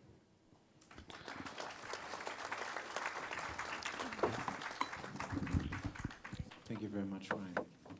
Last but not least, I would like to welcome Mia Hasenson-Gross. She's smiling at me because we spoke about how to pronounce her name. Mia Hasenson-Gross. She's the executive director of the charity Casa and an outspoken supporter of the Uyghurs. And she will tell us on how René Cassin and herself have been trying to galvanize the Jewish community in Great Britain towards the Uyghur cause. Thank you, Hanno. And thank you, it's an honor and privilege. And I also want to wish you a happy upcoming National Day, which I think is in a few days. And I know how important it is for people. I am not an academic, I'm not a lawyer, I'm not a journalist, I'm not a businesswoman. I am a Jewish human rights activist. And it's at the core of mine and René Cassin's allyship, solidarity, and action on the Uyghur issue. It's almost 4 years ago when I met London-based Rahima Mahmoud. She came to my office, and like all good human rights activism, we started by having a good cup of coffee. Rahima bilan ko'rishib u yerda kofe ichgan chaqda meningki butun Uyg'urlar bilan aloqador bo'lgan xizmatim shu chaqda boshlangan. Shuningki o'zininki oilasidagi va o'zininki oilasilarning beshiga kelganlarni kechirmishlarini anglash jarayonida men buni anglab o'tib bu men anglagan hikoyalarning hammasi mening oilamning hikoyasi. Mening oilamning boshdan kechirganlarini bular boshdan kechiribdi. And his father and siblings were left behind. My great-grandfather was one of the people that died in the Nazi death marches. And my great-aunt was one of the victims of Mengele, who experimented on her and her. She was scarred for life, mentally and physically. Nazi Germaniyaninki shu zulmga uchragan va hammam psixologiyalik umr bo'yicha shunaqa kasalliklar bilan o'tgan. And the reason I also share with you this story is because Hasanson bilan cho'qim bo'layotgan bu ahvollarga men besh qilishim lozim dedim. My family is still around because the Jewish people survived the genocide and the persecution. They actually triumphed.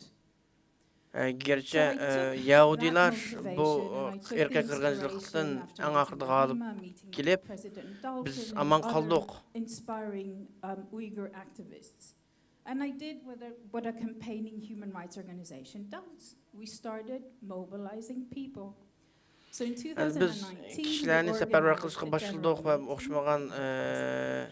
o'xshamaydigan tashkilotlarga Uyg'urlarning ahvolini deyishga, tushuntirishga başladık. We invited different groups within the Jewish community, and in that meeting we made a pledge. Ve Yahudilarning orasidagi o'xshamaydigan guruhdagi insonlarni taklif qilib faoliyat uyushtirdik. Any resource we have as a people, as a community. Ve Yahudi xalqininki qo'ldagi va Yahudi tashkilotlarining qo'ldagi shu fursatlardan va imkoniyatlardan foydalanib Uyg'urlarning ahvollarini tushuntirishga tirishdik. Hem şu jarayonda hem de Angliyadagi bosh rabbiy Uyg'urlarning ahvolini tilga oldi, ta'kidladi. Hem de Uygurlarning ahvalını şu Angliya parlamentida tilga ilinishig'a ko'p xizmat ko'rsatdi. From different perspectives. And we mobilized members of the Jewish community, and I think that's the most inspiring. Ve o'xshamaydigan Yahudi tashkilotlarining a'zolarini biz safarbar qildik. Hosted solidarity iftars with members of the Uyghur community. Ve Uyg'urlar bilan birlikda iftar faoliyat qildik. Uyg'urlarga destek berish, ularni qo'llash nomidan.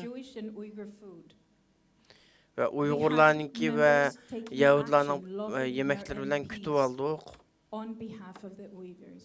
And today, the UK Jewish community is by far the leading faith community in the UK advocating on the Uyghur issue. Hazır Angliyadagi Yahudi tashkilotlari Uyg'urlarning ahvoliga xizmat qilish, Uyg'urlarningki davosini Angliya hukumatiga anglashda eng oldida ketib qolgan diniy toplum bo'lib hisoblandi. It can be done. Make sure you bring friends with you and you galvanize them. But I think it's also an indication, if it was done with the Jewish community in the UK, it could be done in Jewish community in other countries. Biz agar bu ishlarni Angliyadagi Yahudi jamoatning qila olgan bo'lsak, unda bo'lsa butun dunyodagi qolgan davlatlardagi Yahudi tashkilotlarining ichida, Yahudi jamoatining ichida buni qila olamiz. Shunda bo'lgandan keyin buni texmo kengaytir shaklda qanot yaydirib u yerda qilish lozim. We can lend and support, but I think what we can do the most is lend you some hope. There is hope, because I am sitting here today. Shunga Uyg'urlarga men yordam qilishni xohlayman.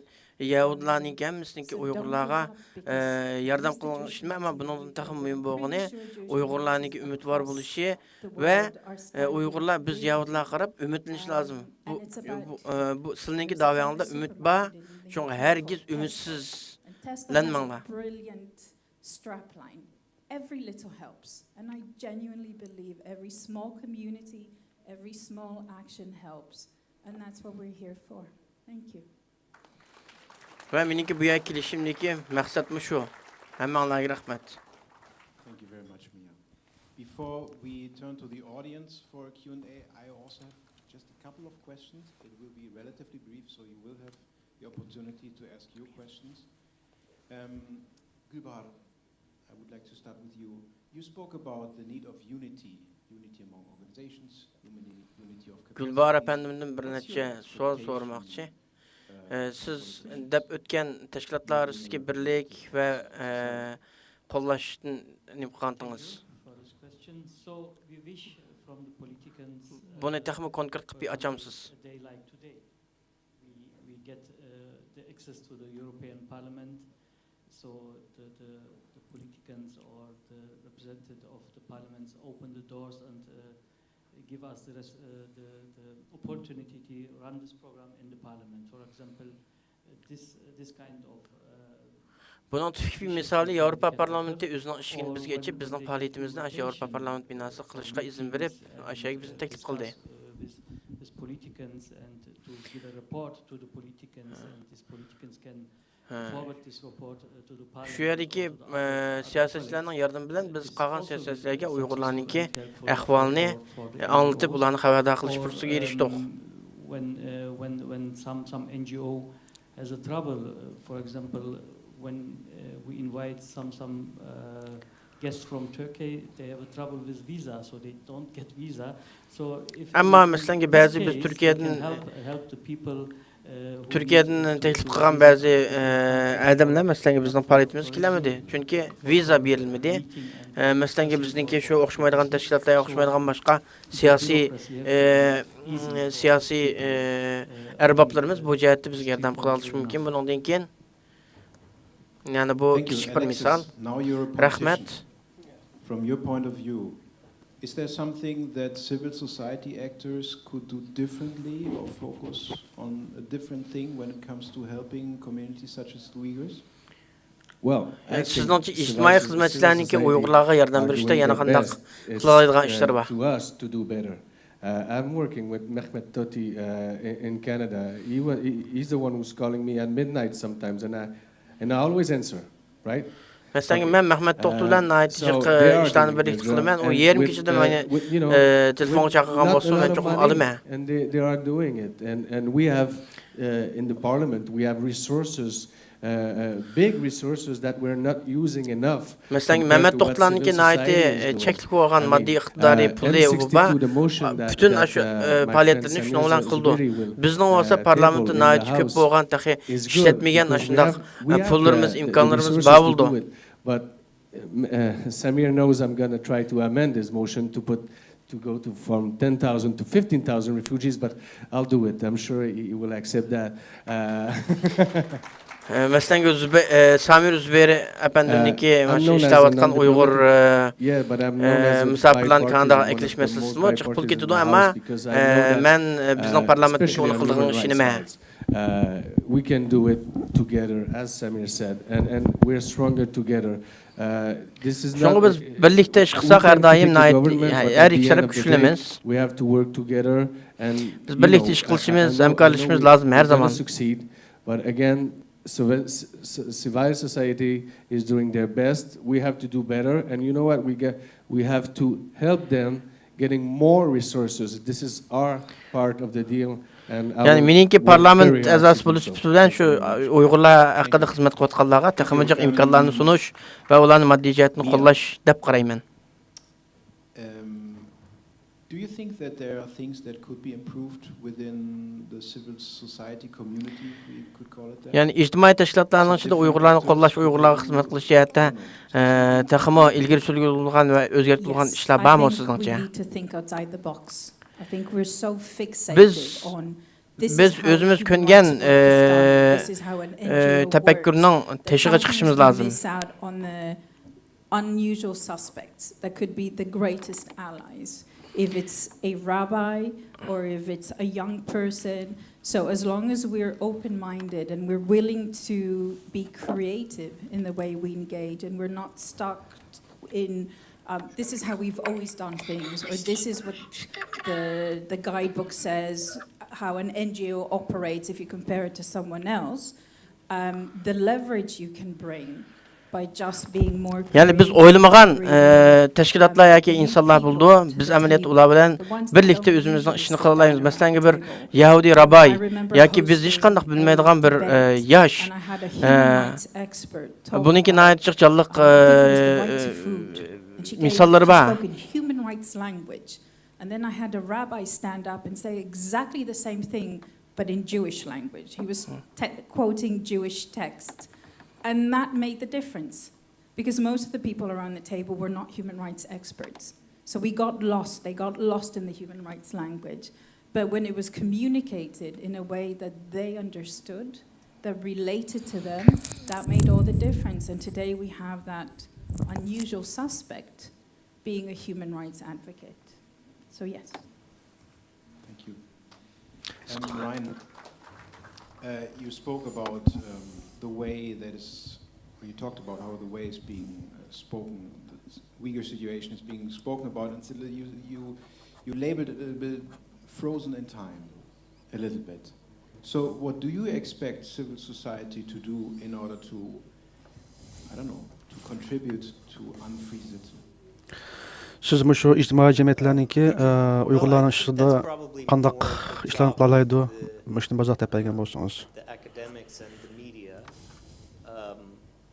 Some corners of the media are pretty content to just let the story keep going as it is, and I think that in those circumstances they need a push from outside, and that I think is something that the academics can do. I think it's easy for us academics now to get the sense, well, now that the Axbarat vasitələri və akademiklərinki report doktoratları bəzi yüz bir atqanmış işlər, hər xil bastırış işlərini eyibləş rolunu oynayalaydı uç qaşqar halda. Amma bizdənki o dərəcədə yox, küçümüz yox.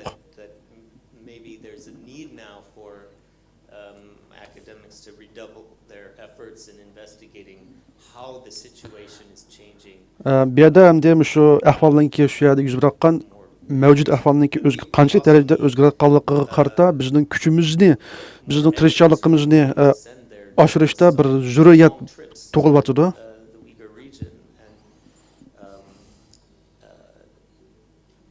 With open minds for a new narrative. Bu yerdagi Uyg'ur ayni bo'lib qolmish ishlarga qarata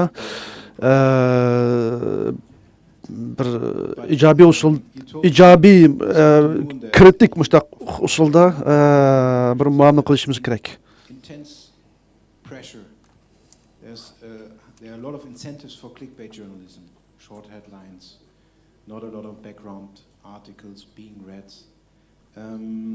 I don't know, how could either Nurg'ulga o'xshamagan maqolalar, o'xshamagan arq ko'nish maqolalar o'qilyotidi.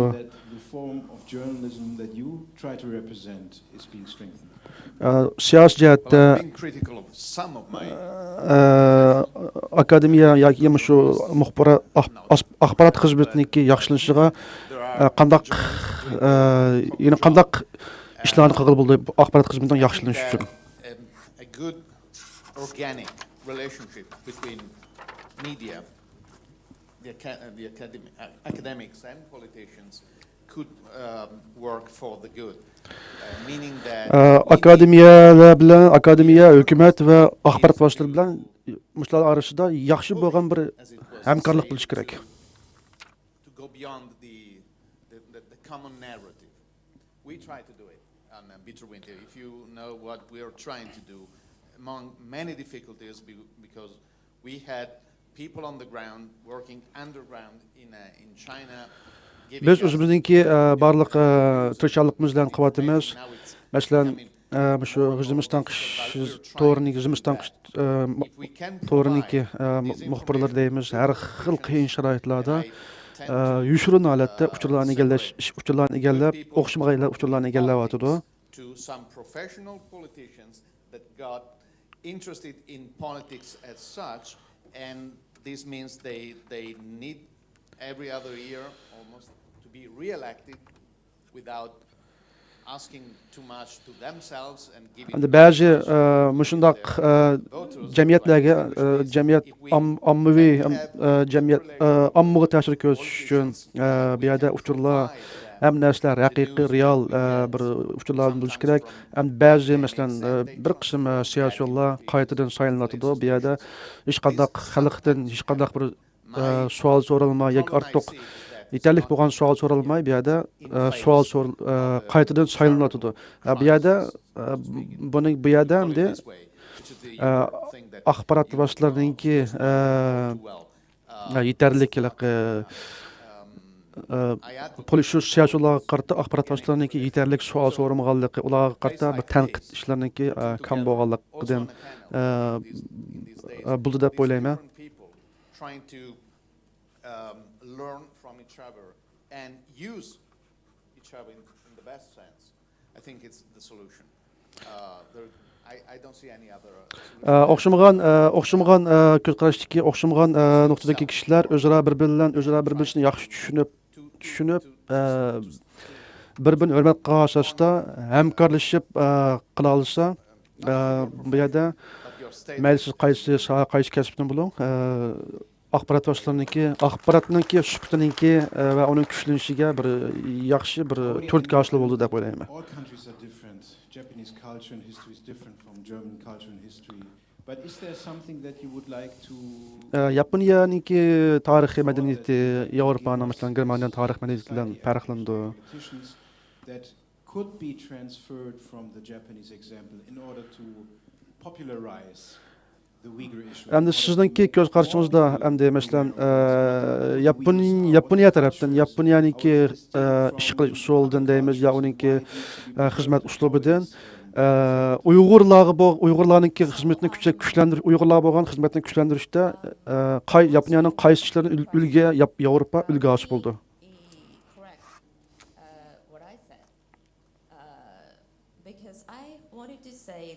Men bir ishni aniqlab qo'yay.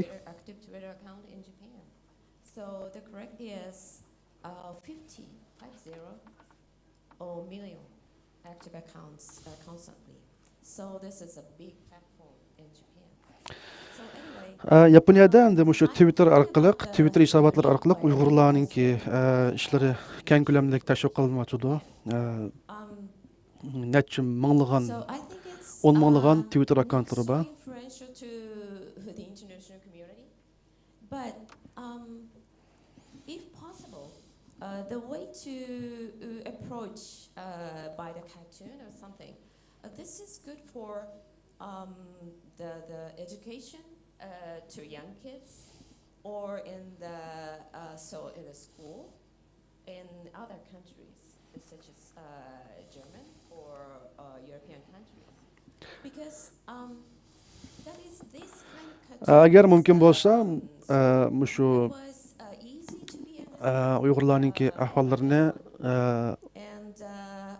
ma'lum muvofiq bo'lgan usullarda bolalarningki tarbiya maktablarga va har xil ma'rifning har xil sohalariga har xil usullarda akirsa, bu bir yaxshi bir usul. So I think this is the effective way to go deep into the heart of the people, especially to the young or kids. So I think I want to introduce this. Şuna şu Uyghur ahvallarını, Uyg'urlarningki beşe kelgan kunlarni anglitishda balladimmi yoshlar balladin boshlasa bo'ldi. Men buni Yevropa jamiyatlarga tavsiya qilaman.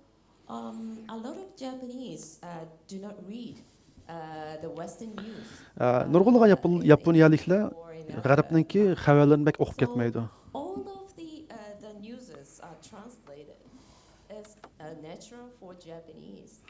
So Şuna nurg'ulg'an axborot xabarlari şu g'arbning o'zining tilidan yapon tiliga tarjima qilindi. But I think if someone set up the groups to translate into our languages, so this the potential. Masalan, agar biraylar shu chet el tilidan, g'arb davlatlarining tilidan yapon tiliga tarjima qilgan guruhlarni qursa, bu bir yaxshi axborotning xabarning tez tarqalishiga bo'lgan bir yaxshi bir usul masalan. Western countries such as Asian countries, Southeast Asia, or some Muslim countries in Asia.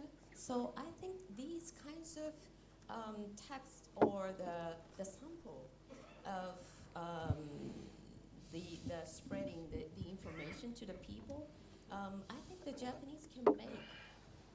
And I or we are introducing these ways or these to spread the information of Uyghur issues.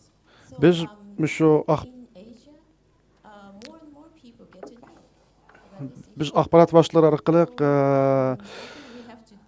biz shu sotsial medialar orqali Uyg'urlarning masalasini Yaponiya sohasiga olib chiqaryapmiz va atrofimizdagi, masalan, Sharqiy Janubiy Osiyodagi davlatlarga mushtaq usullarda olib chiqishga kirishyapmiz va buningki ma'lum darajada unumni ko'rgan bo'ldik.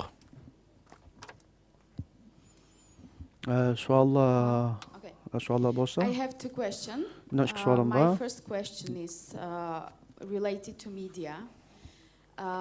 Birinchi savolim axborot haqida. We as, let's say, civic society or NGOs can work with journalists, so we can help them to provide relevant and objective information, if there is some possibility.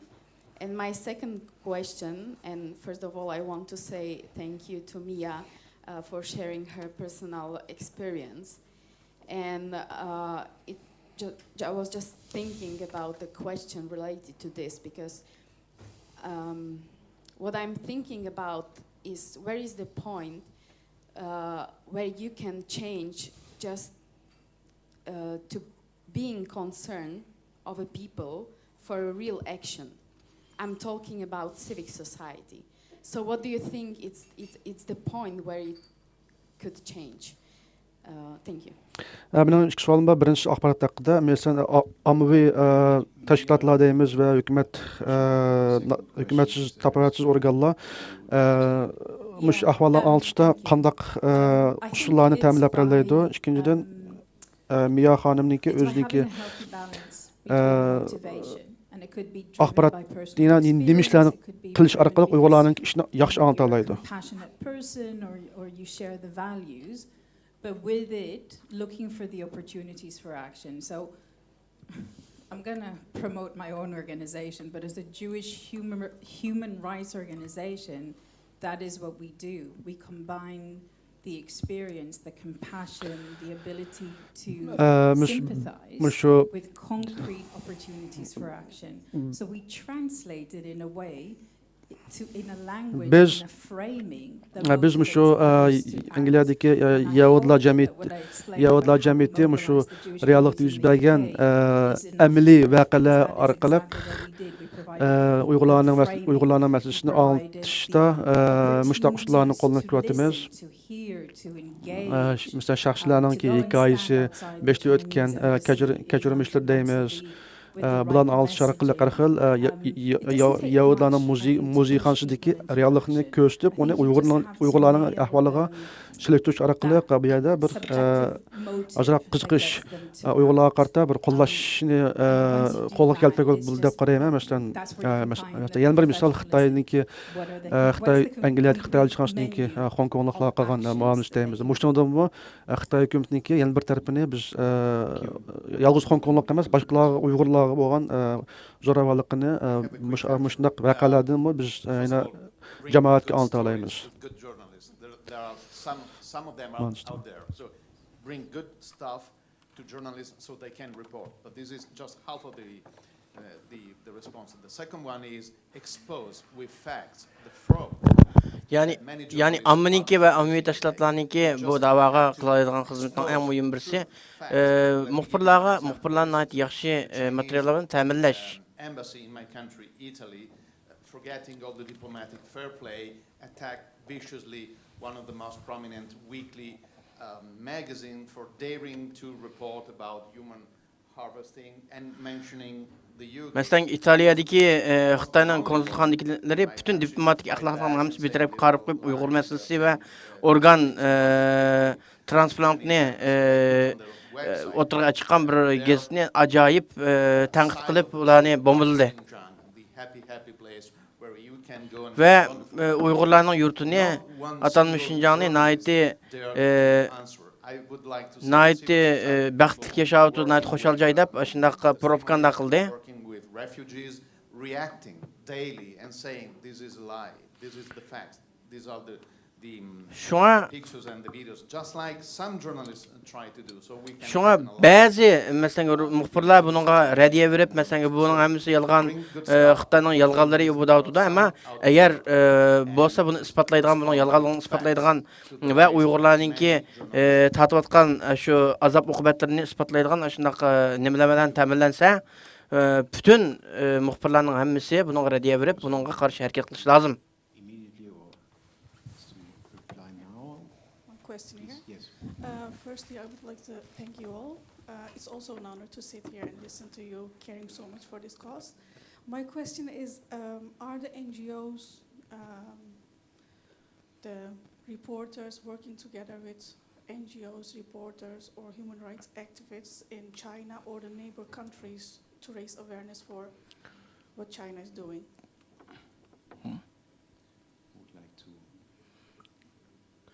Yani Xitayninki etrafdagi davlatlarda xizmat qilayotgan aktivistlar, faoliyatchilar va muxbirlar masalan bu Uyg'ur masalasi to'g'riliq yetarli xizmat qilyapti. Singular combination, academics, journalists and human rights activists. And that was because some of the academics had a long history of studying religion and ethnic groups in Asia, and they got in touch with some people that escaped China in Korea, Japan. Hemen bizninki özümüzün nəşriyyatını misal qilib etsəm, bizdə aktivistlər, onun tədqiqatçılar, professorlar və muxbirlar birdən təşkil tapqan xizmətçilərimiz var. amaliyotda u yerda qilinadigan ishlar nihoyat jiq, ammo hamda shu aloqador asonliq millatlar va ba'zi millatlar to'g'riliq tadqiqot qilganlar o'sha yerdagi Xitoyning atrofidagi davlatlar bilan birlikda hamkorlashib xizmat qilamiz.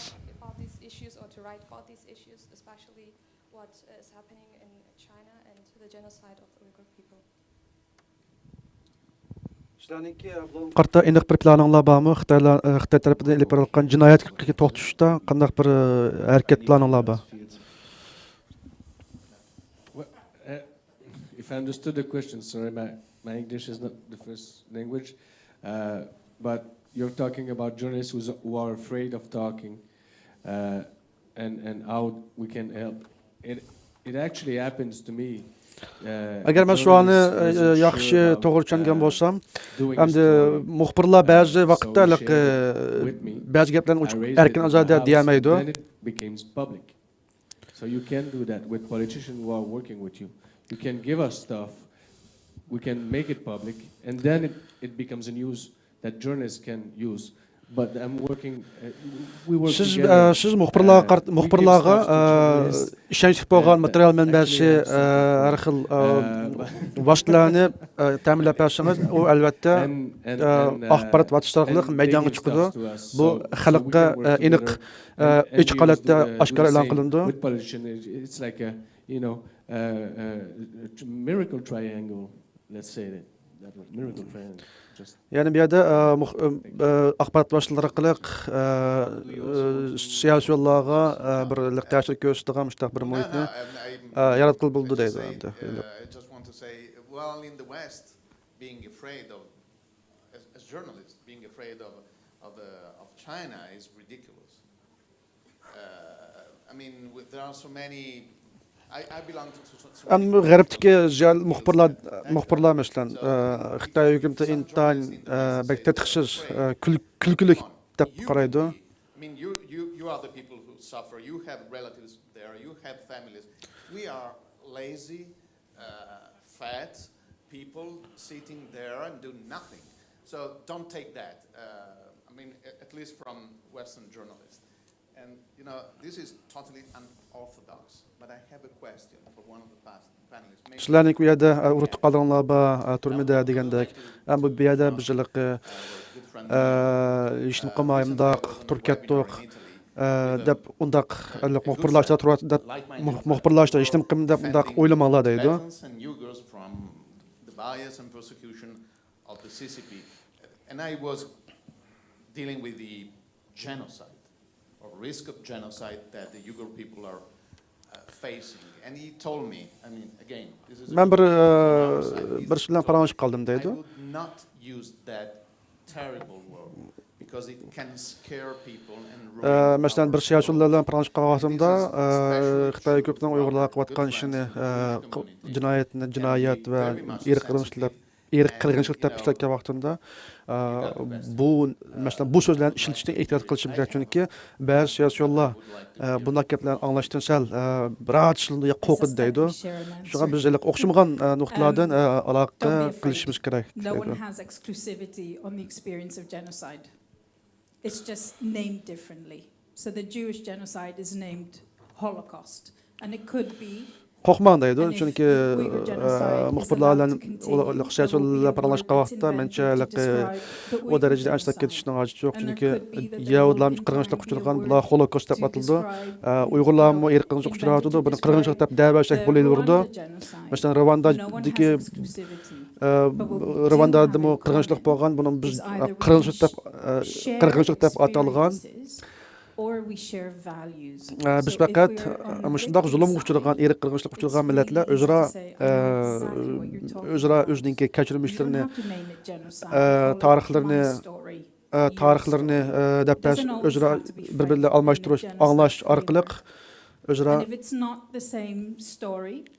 anglashib bo'ldi deydi. Masalan, har xil usullarda anglashib bo'ldi. Balkim siz uni har vaqt uni balkim ba'zida uni qirg'inchilik deb desangiz bo'ldi. Agar qirg'inchilik deb demsangizmi, boshqa xil usullarda o'zingizning hikoyasini, o'zingizning beshdan kechirgan yoki xalqingizdan beshdan kechirganlarni ashlar siyosiylar anglag'idek tushungan darajada And I think if you do it аңлашыңыз болды properly дейді. and message properly and framing is so important. And I think that's, you know, if you, the question on the journalist, sorry for interjecting. If a journalist is afraid to speak out, find the ally that can speak out, the celebrity, the faith leader, the imam, the rabbi, the priest, the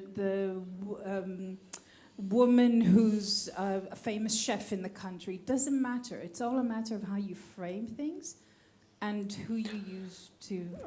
Ba'zi muxbirlar o'z iliqi, ba'zi darslarni uch-qashqari deyishdan, uch-qashqari o'tirib qo'yishdan ansiraydi. Ammo ish vaqasi yo'q. Siz o'zingizning degan gapini eng yaxshi usulda boshqalar tushungidek darajada qanday usullar bo'lsa, yaxshi usulda, muvofiq usulda deb bersangiz, yaxshi to'g'ri anglatsangiz, ular ashning o'zi muhim deydi endi. Assalomu alaykum. Men hammalarga mashada o'tirganlarga savol qo'yadigan birinchi savol. Qanaqa tarjima qildi uni? Men Qozog'iston vatandashi. Mening hech qanday gunohim yo'q. Men tijorat bilan bo'lgan. Hech qanday tuqqanlarim yo'q. Men Qozog'iston vatandashi bo'lib chet ellik bo'lsam, meni 1 yil 3 oy 10 kun nahaq hech qanday gunohim yo'q. Terrorist dedi. Qanday terrorist bo'lib qoldim, qanday qilib bilmayman. Biroq mening psixologiyam Siz bergan, so'z bergan. Ballarımdan men ayrıldım. Hem meniki hazır yürügüm kaldım hem de sunuk. Men her türlü eşitki eskiliklerge kan nimlerge duçar buldum. Hem eşitki jığını selip uxultup öldürüp organ algan kızların ısımları hemisi yazıklık, urup öldürgen kızların ısımları yazıklık.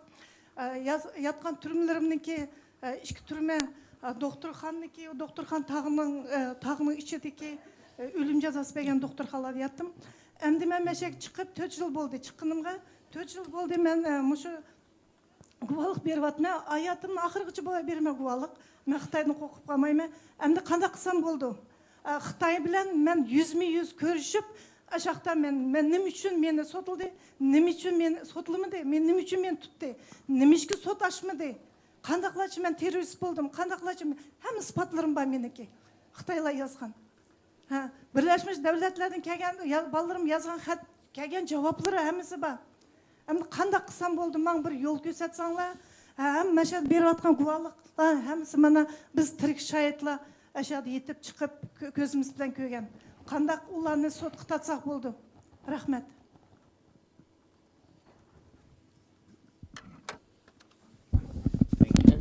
Do we have someone to translate this question or this statement?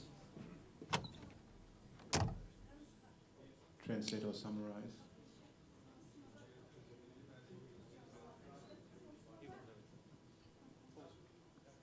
Yeah, I'm one of the camp victim, and I was in the concentration camp, and I witnessed the organ transplant and also what is happening inside the concentration camps. And also the vast facility for the execution, and I will continue to be doing my testimony throughout my whole life. And until now, it's been 4 years that I am doing my activity in European countries. But even if I need to confront China in the future, to ask about why I am imprisoned and what is the reason that I am taken to the concentration camp, and do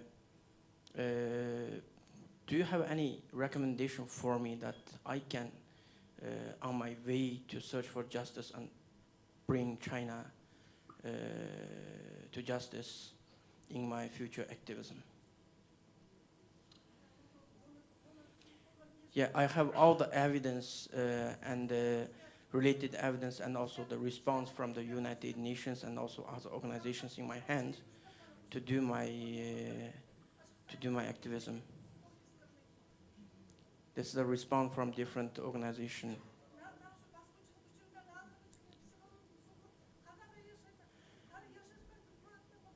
And I'm psychologically destructed because of the rapes and also all the abuses that I experienced in the camp.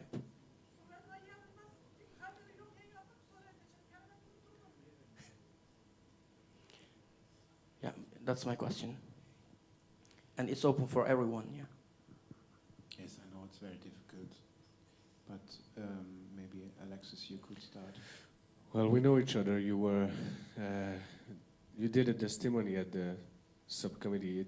It actually, you did an incredible work, and because of that, we end up with the report, and because of that, Canada recognized the genocide. So, I mean, what you did at the subcommittee as the testimony, it touches all the heart of all the people who heard it, and I think there is some journalist who came up with your story. I read it. So I think you are actually doing your work as a victim as more than anybody.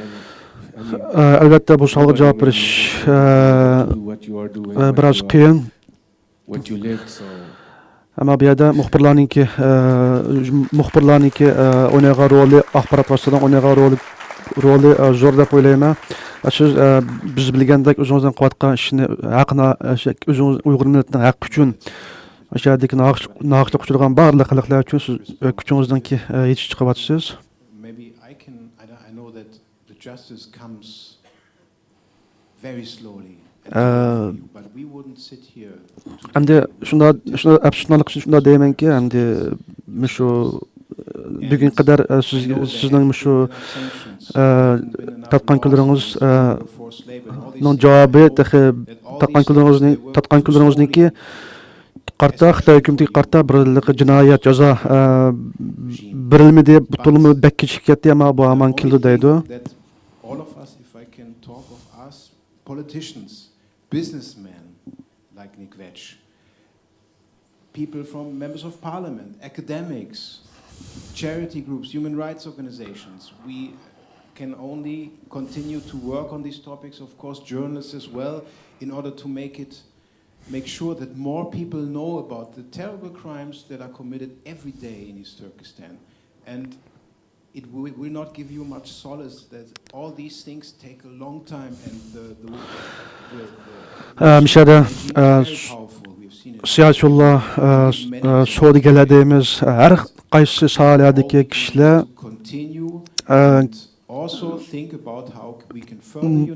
sizning vataningiz Sharq Turkistonda bo'layotgan mushu naqchilik, mushu zulmlar uchun hammamiz birlashib kuchli holda ovoz chiqarib bu ishlarni davomli anglashimiz kerak.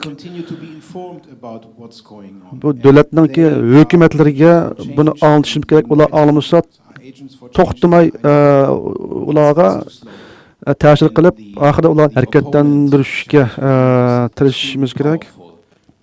But still, in the next February or March session, I hope that the resolution on a debate on the situation in East Turkestan might be or will be tabled again.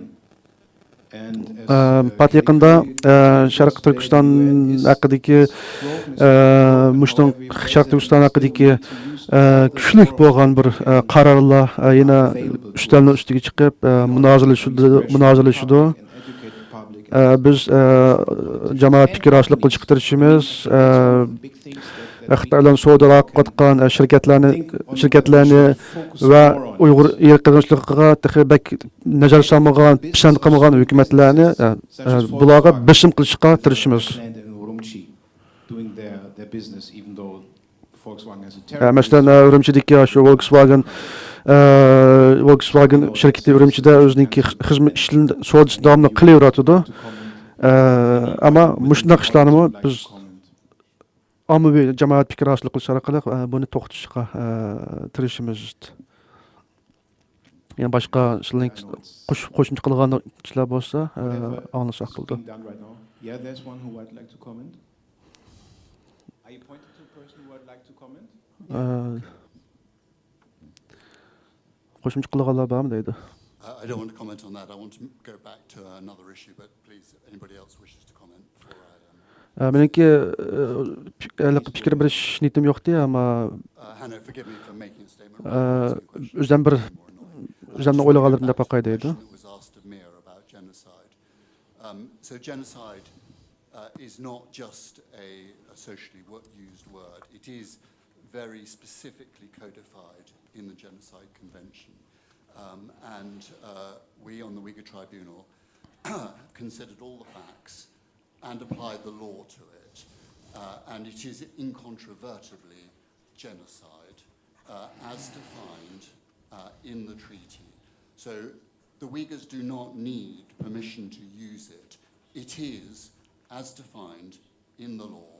That is that. Thank you. Endi bu erik qirg'inchilik degan narsa bu ijtimoiy taratquv vositalarida uni chiqaramdiq, chiqarmamdiq, damdiq degan narsa emas. Bu shu qonunni biz sud mahkamasidan bir xodim bo'lishibdi bilan, Uyg'ur xalq sud mahkamasining xodim bo'lishibdi bilan Uyg'ur erik qirg'inchiligi kuchli bo'lgan dalil paketlar, tog'dak isbotlar orqali BDTninki shu erik qirg'inchilik ahdnomasidagi moddalari bo'yicha erik qirg'inchilik bo'lmadidu deb Xitoy hukumati shuni qilyapti deb bu yerda shundoq xulosalandi va qaror berildi. Bu yerda u qirg'inchilik degan qirg'inchilik, undan boshqa so'z yo'q.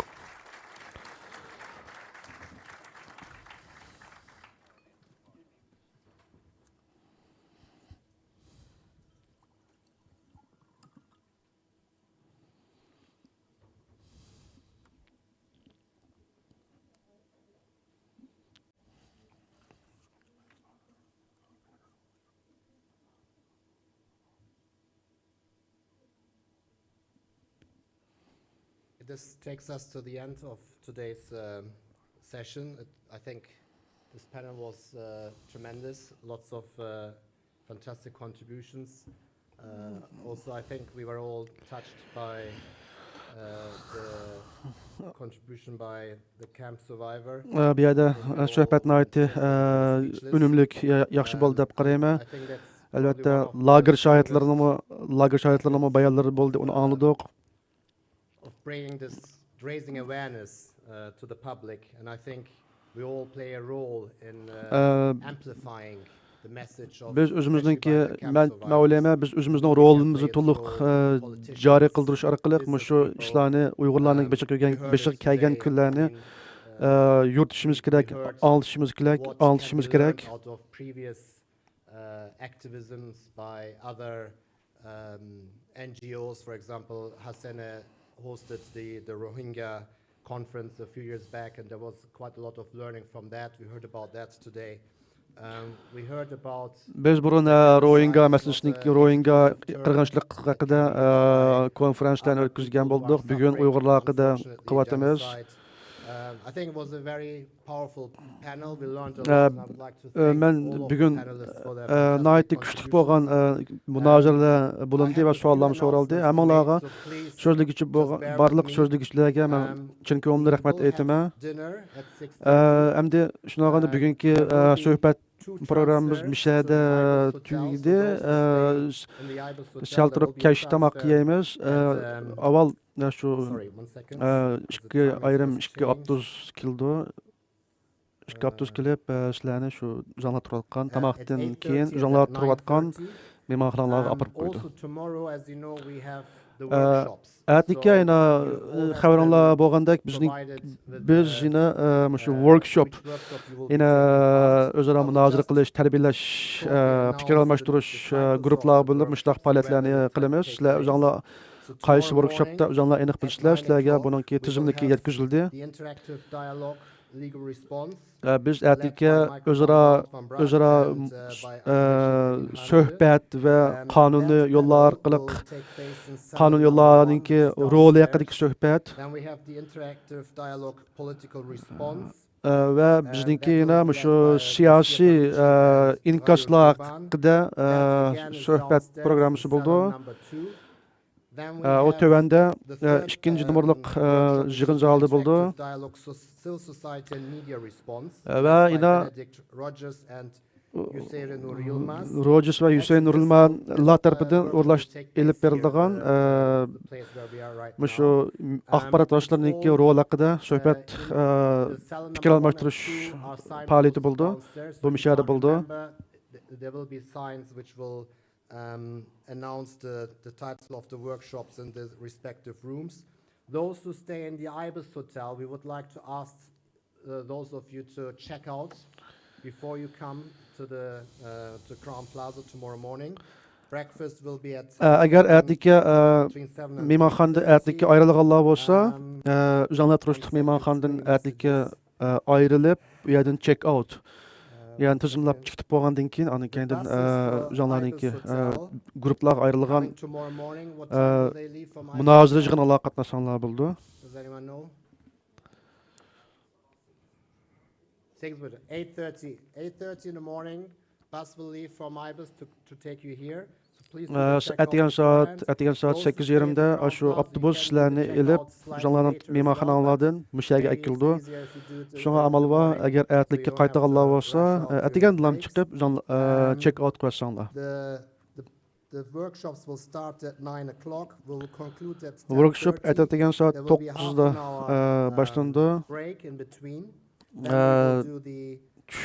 Tushdan keyin ayog'lashdi, alloqda bir dam olish bor. And we will then conclude the International Uyghur Forum tomorrow at 12 o'clock. Hatta shu demak tushdan keyin shu 12lar bilan biz o'zimizni shu Uyg'ur xalqaro Uyg'ur munbirini xulosalaymiz. Va musulmon xalqaro muxbirlar xalqaro axborot tashkilotidan raisidan sizlarga salomlar bor va xalqaro musulmonlar tashkilotidan sizlarga salomlar bor. Amalarninki bu yerga kelganlarga va anglab kelganlarga ko'pdan ko'p rahmat. Tamoq kesh tamoqda o'zinglar aytib ko'rishaylik.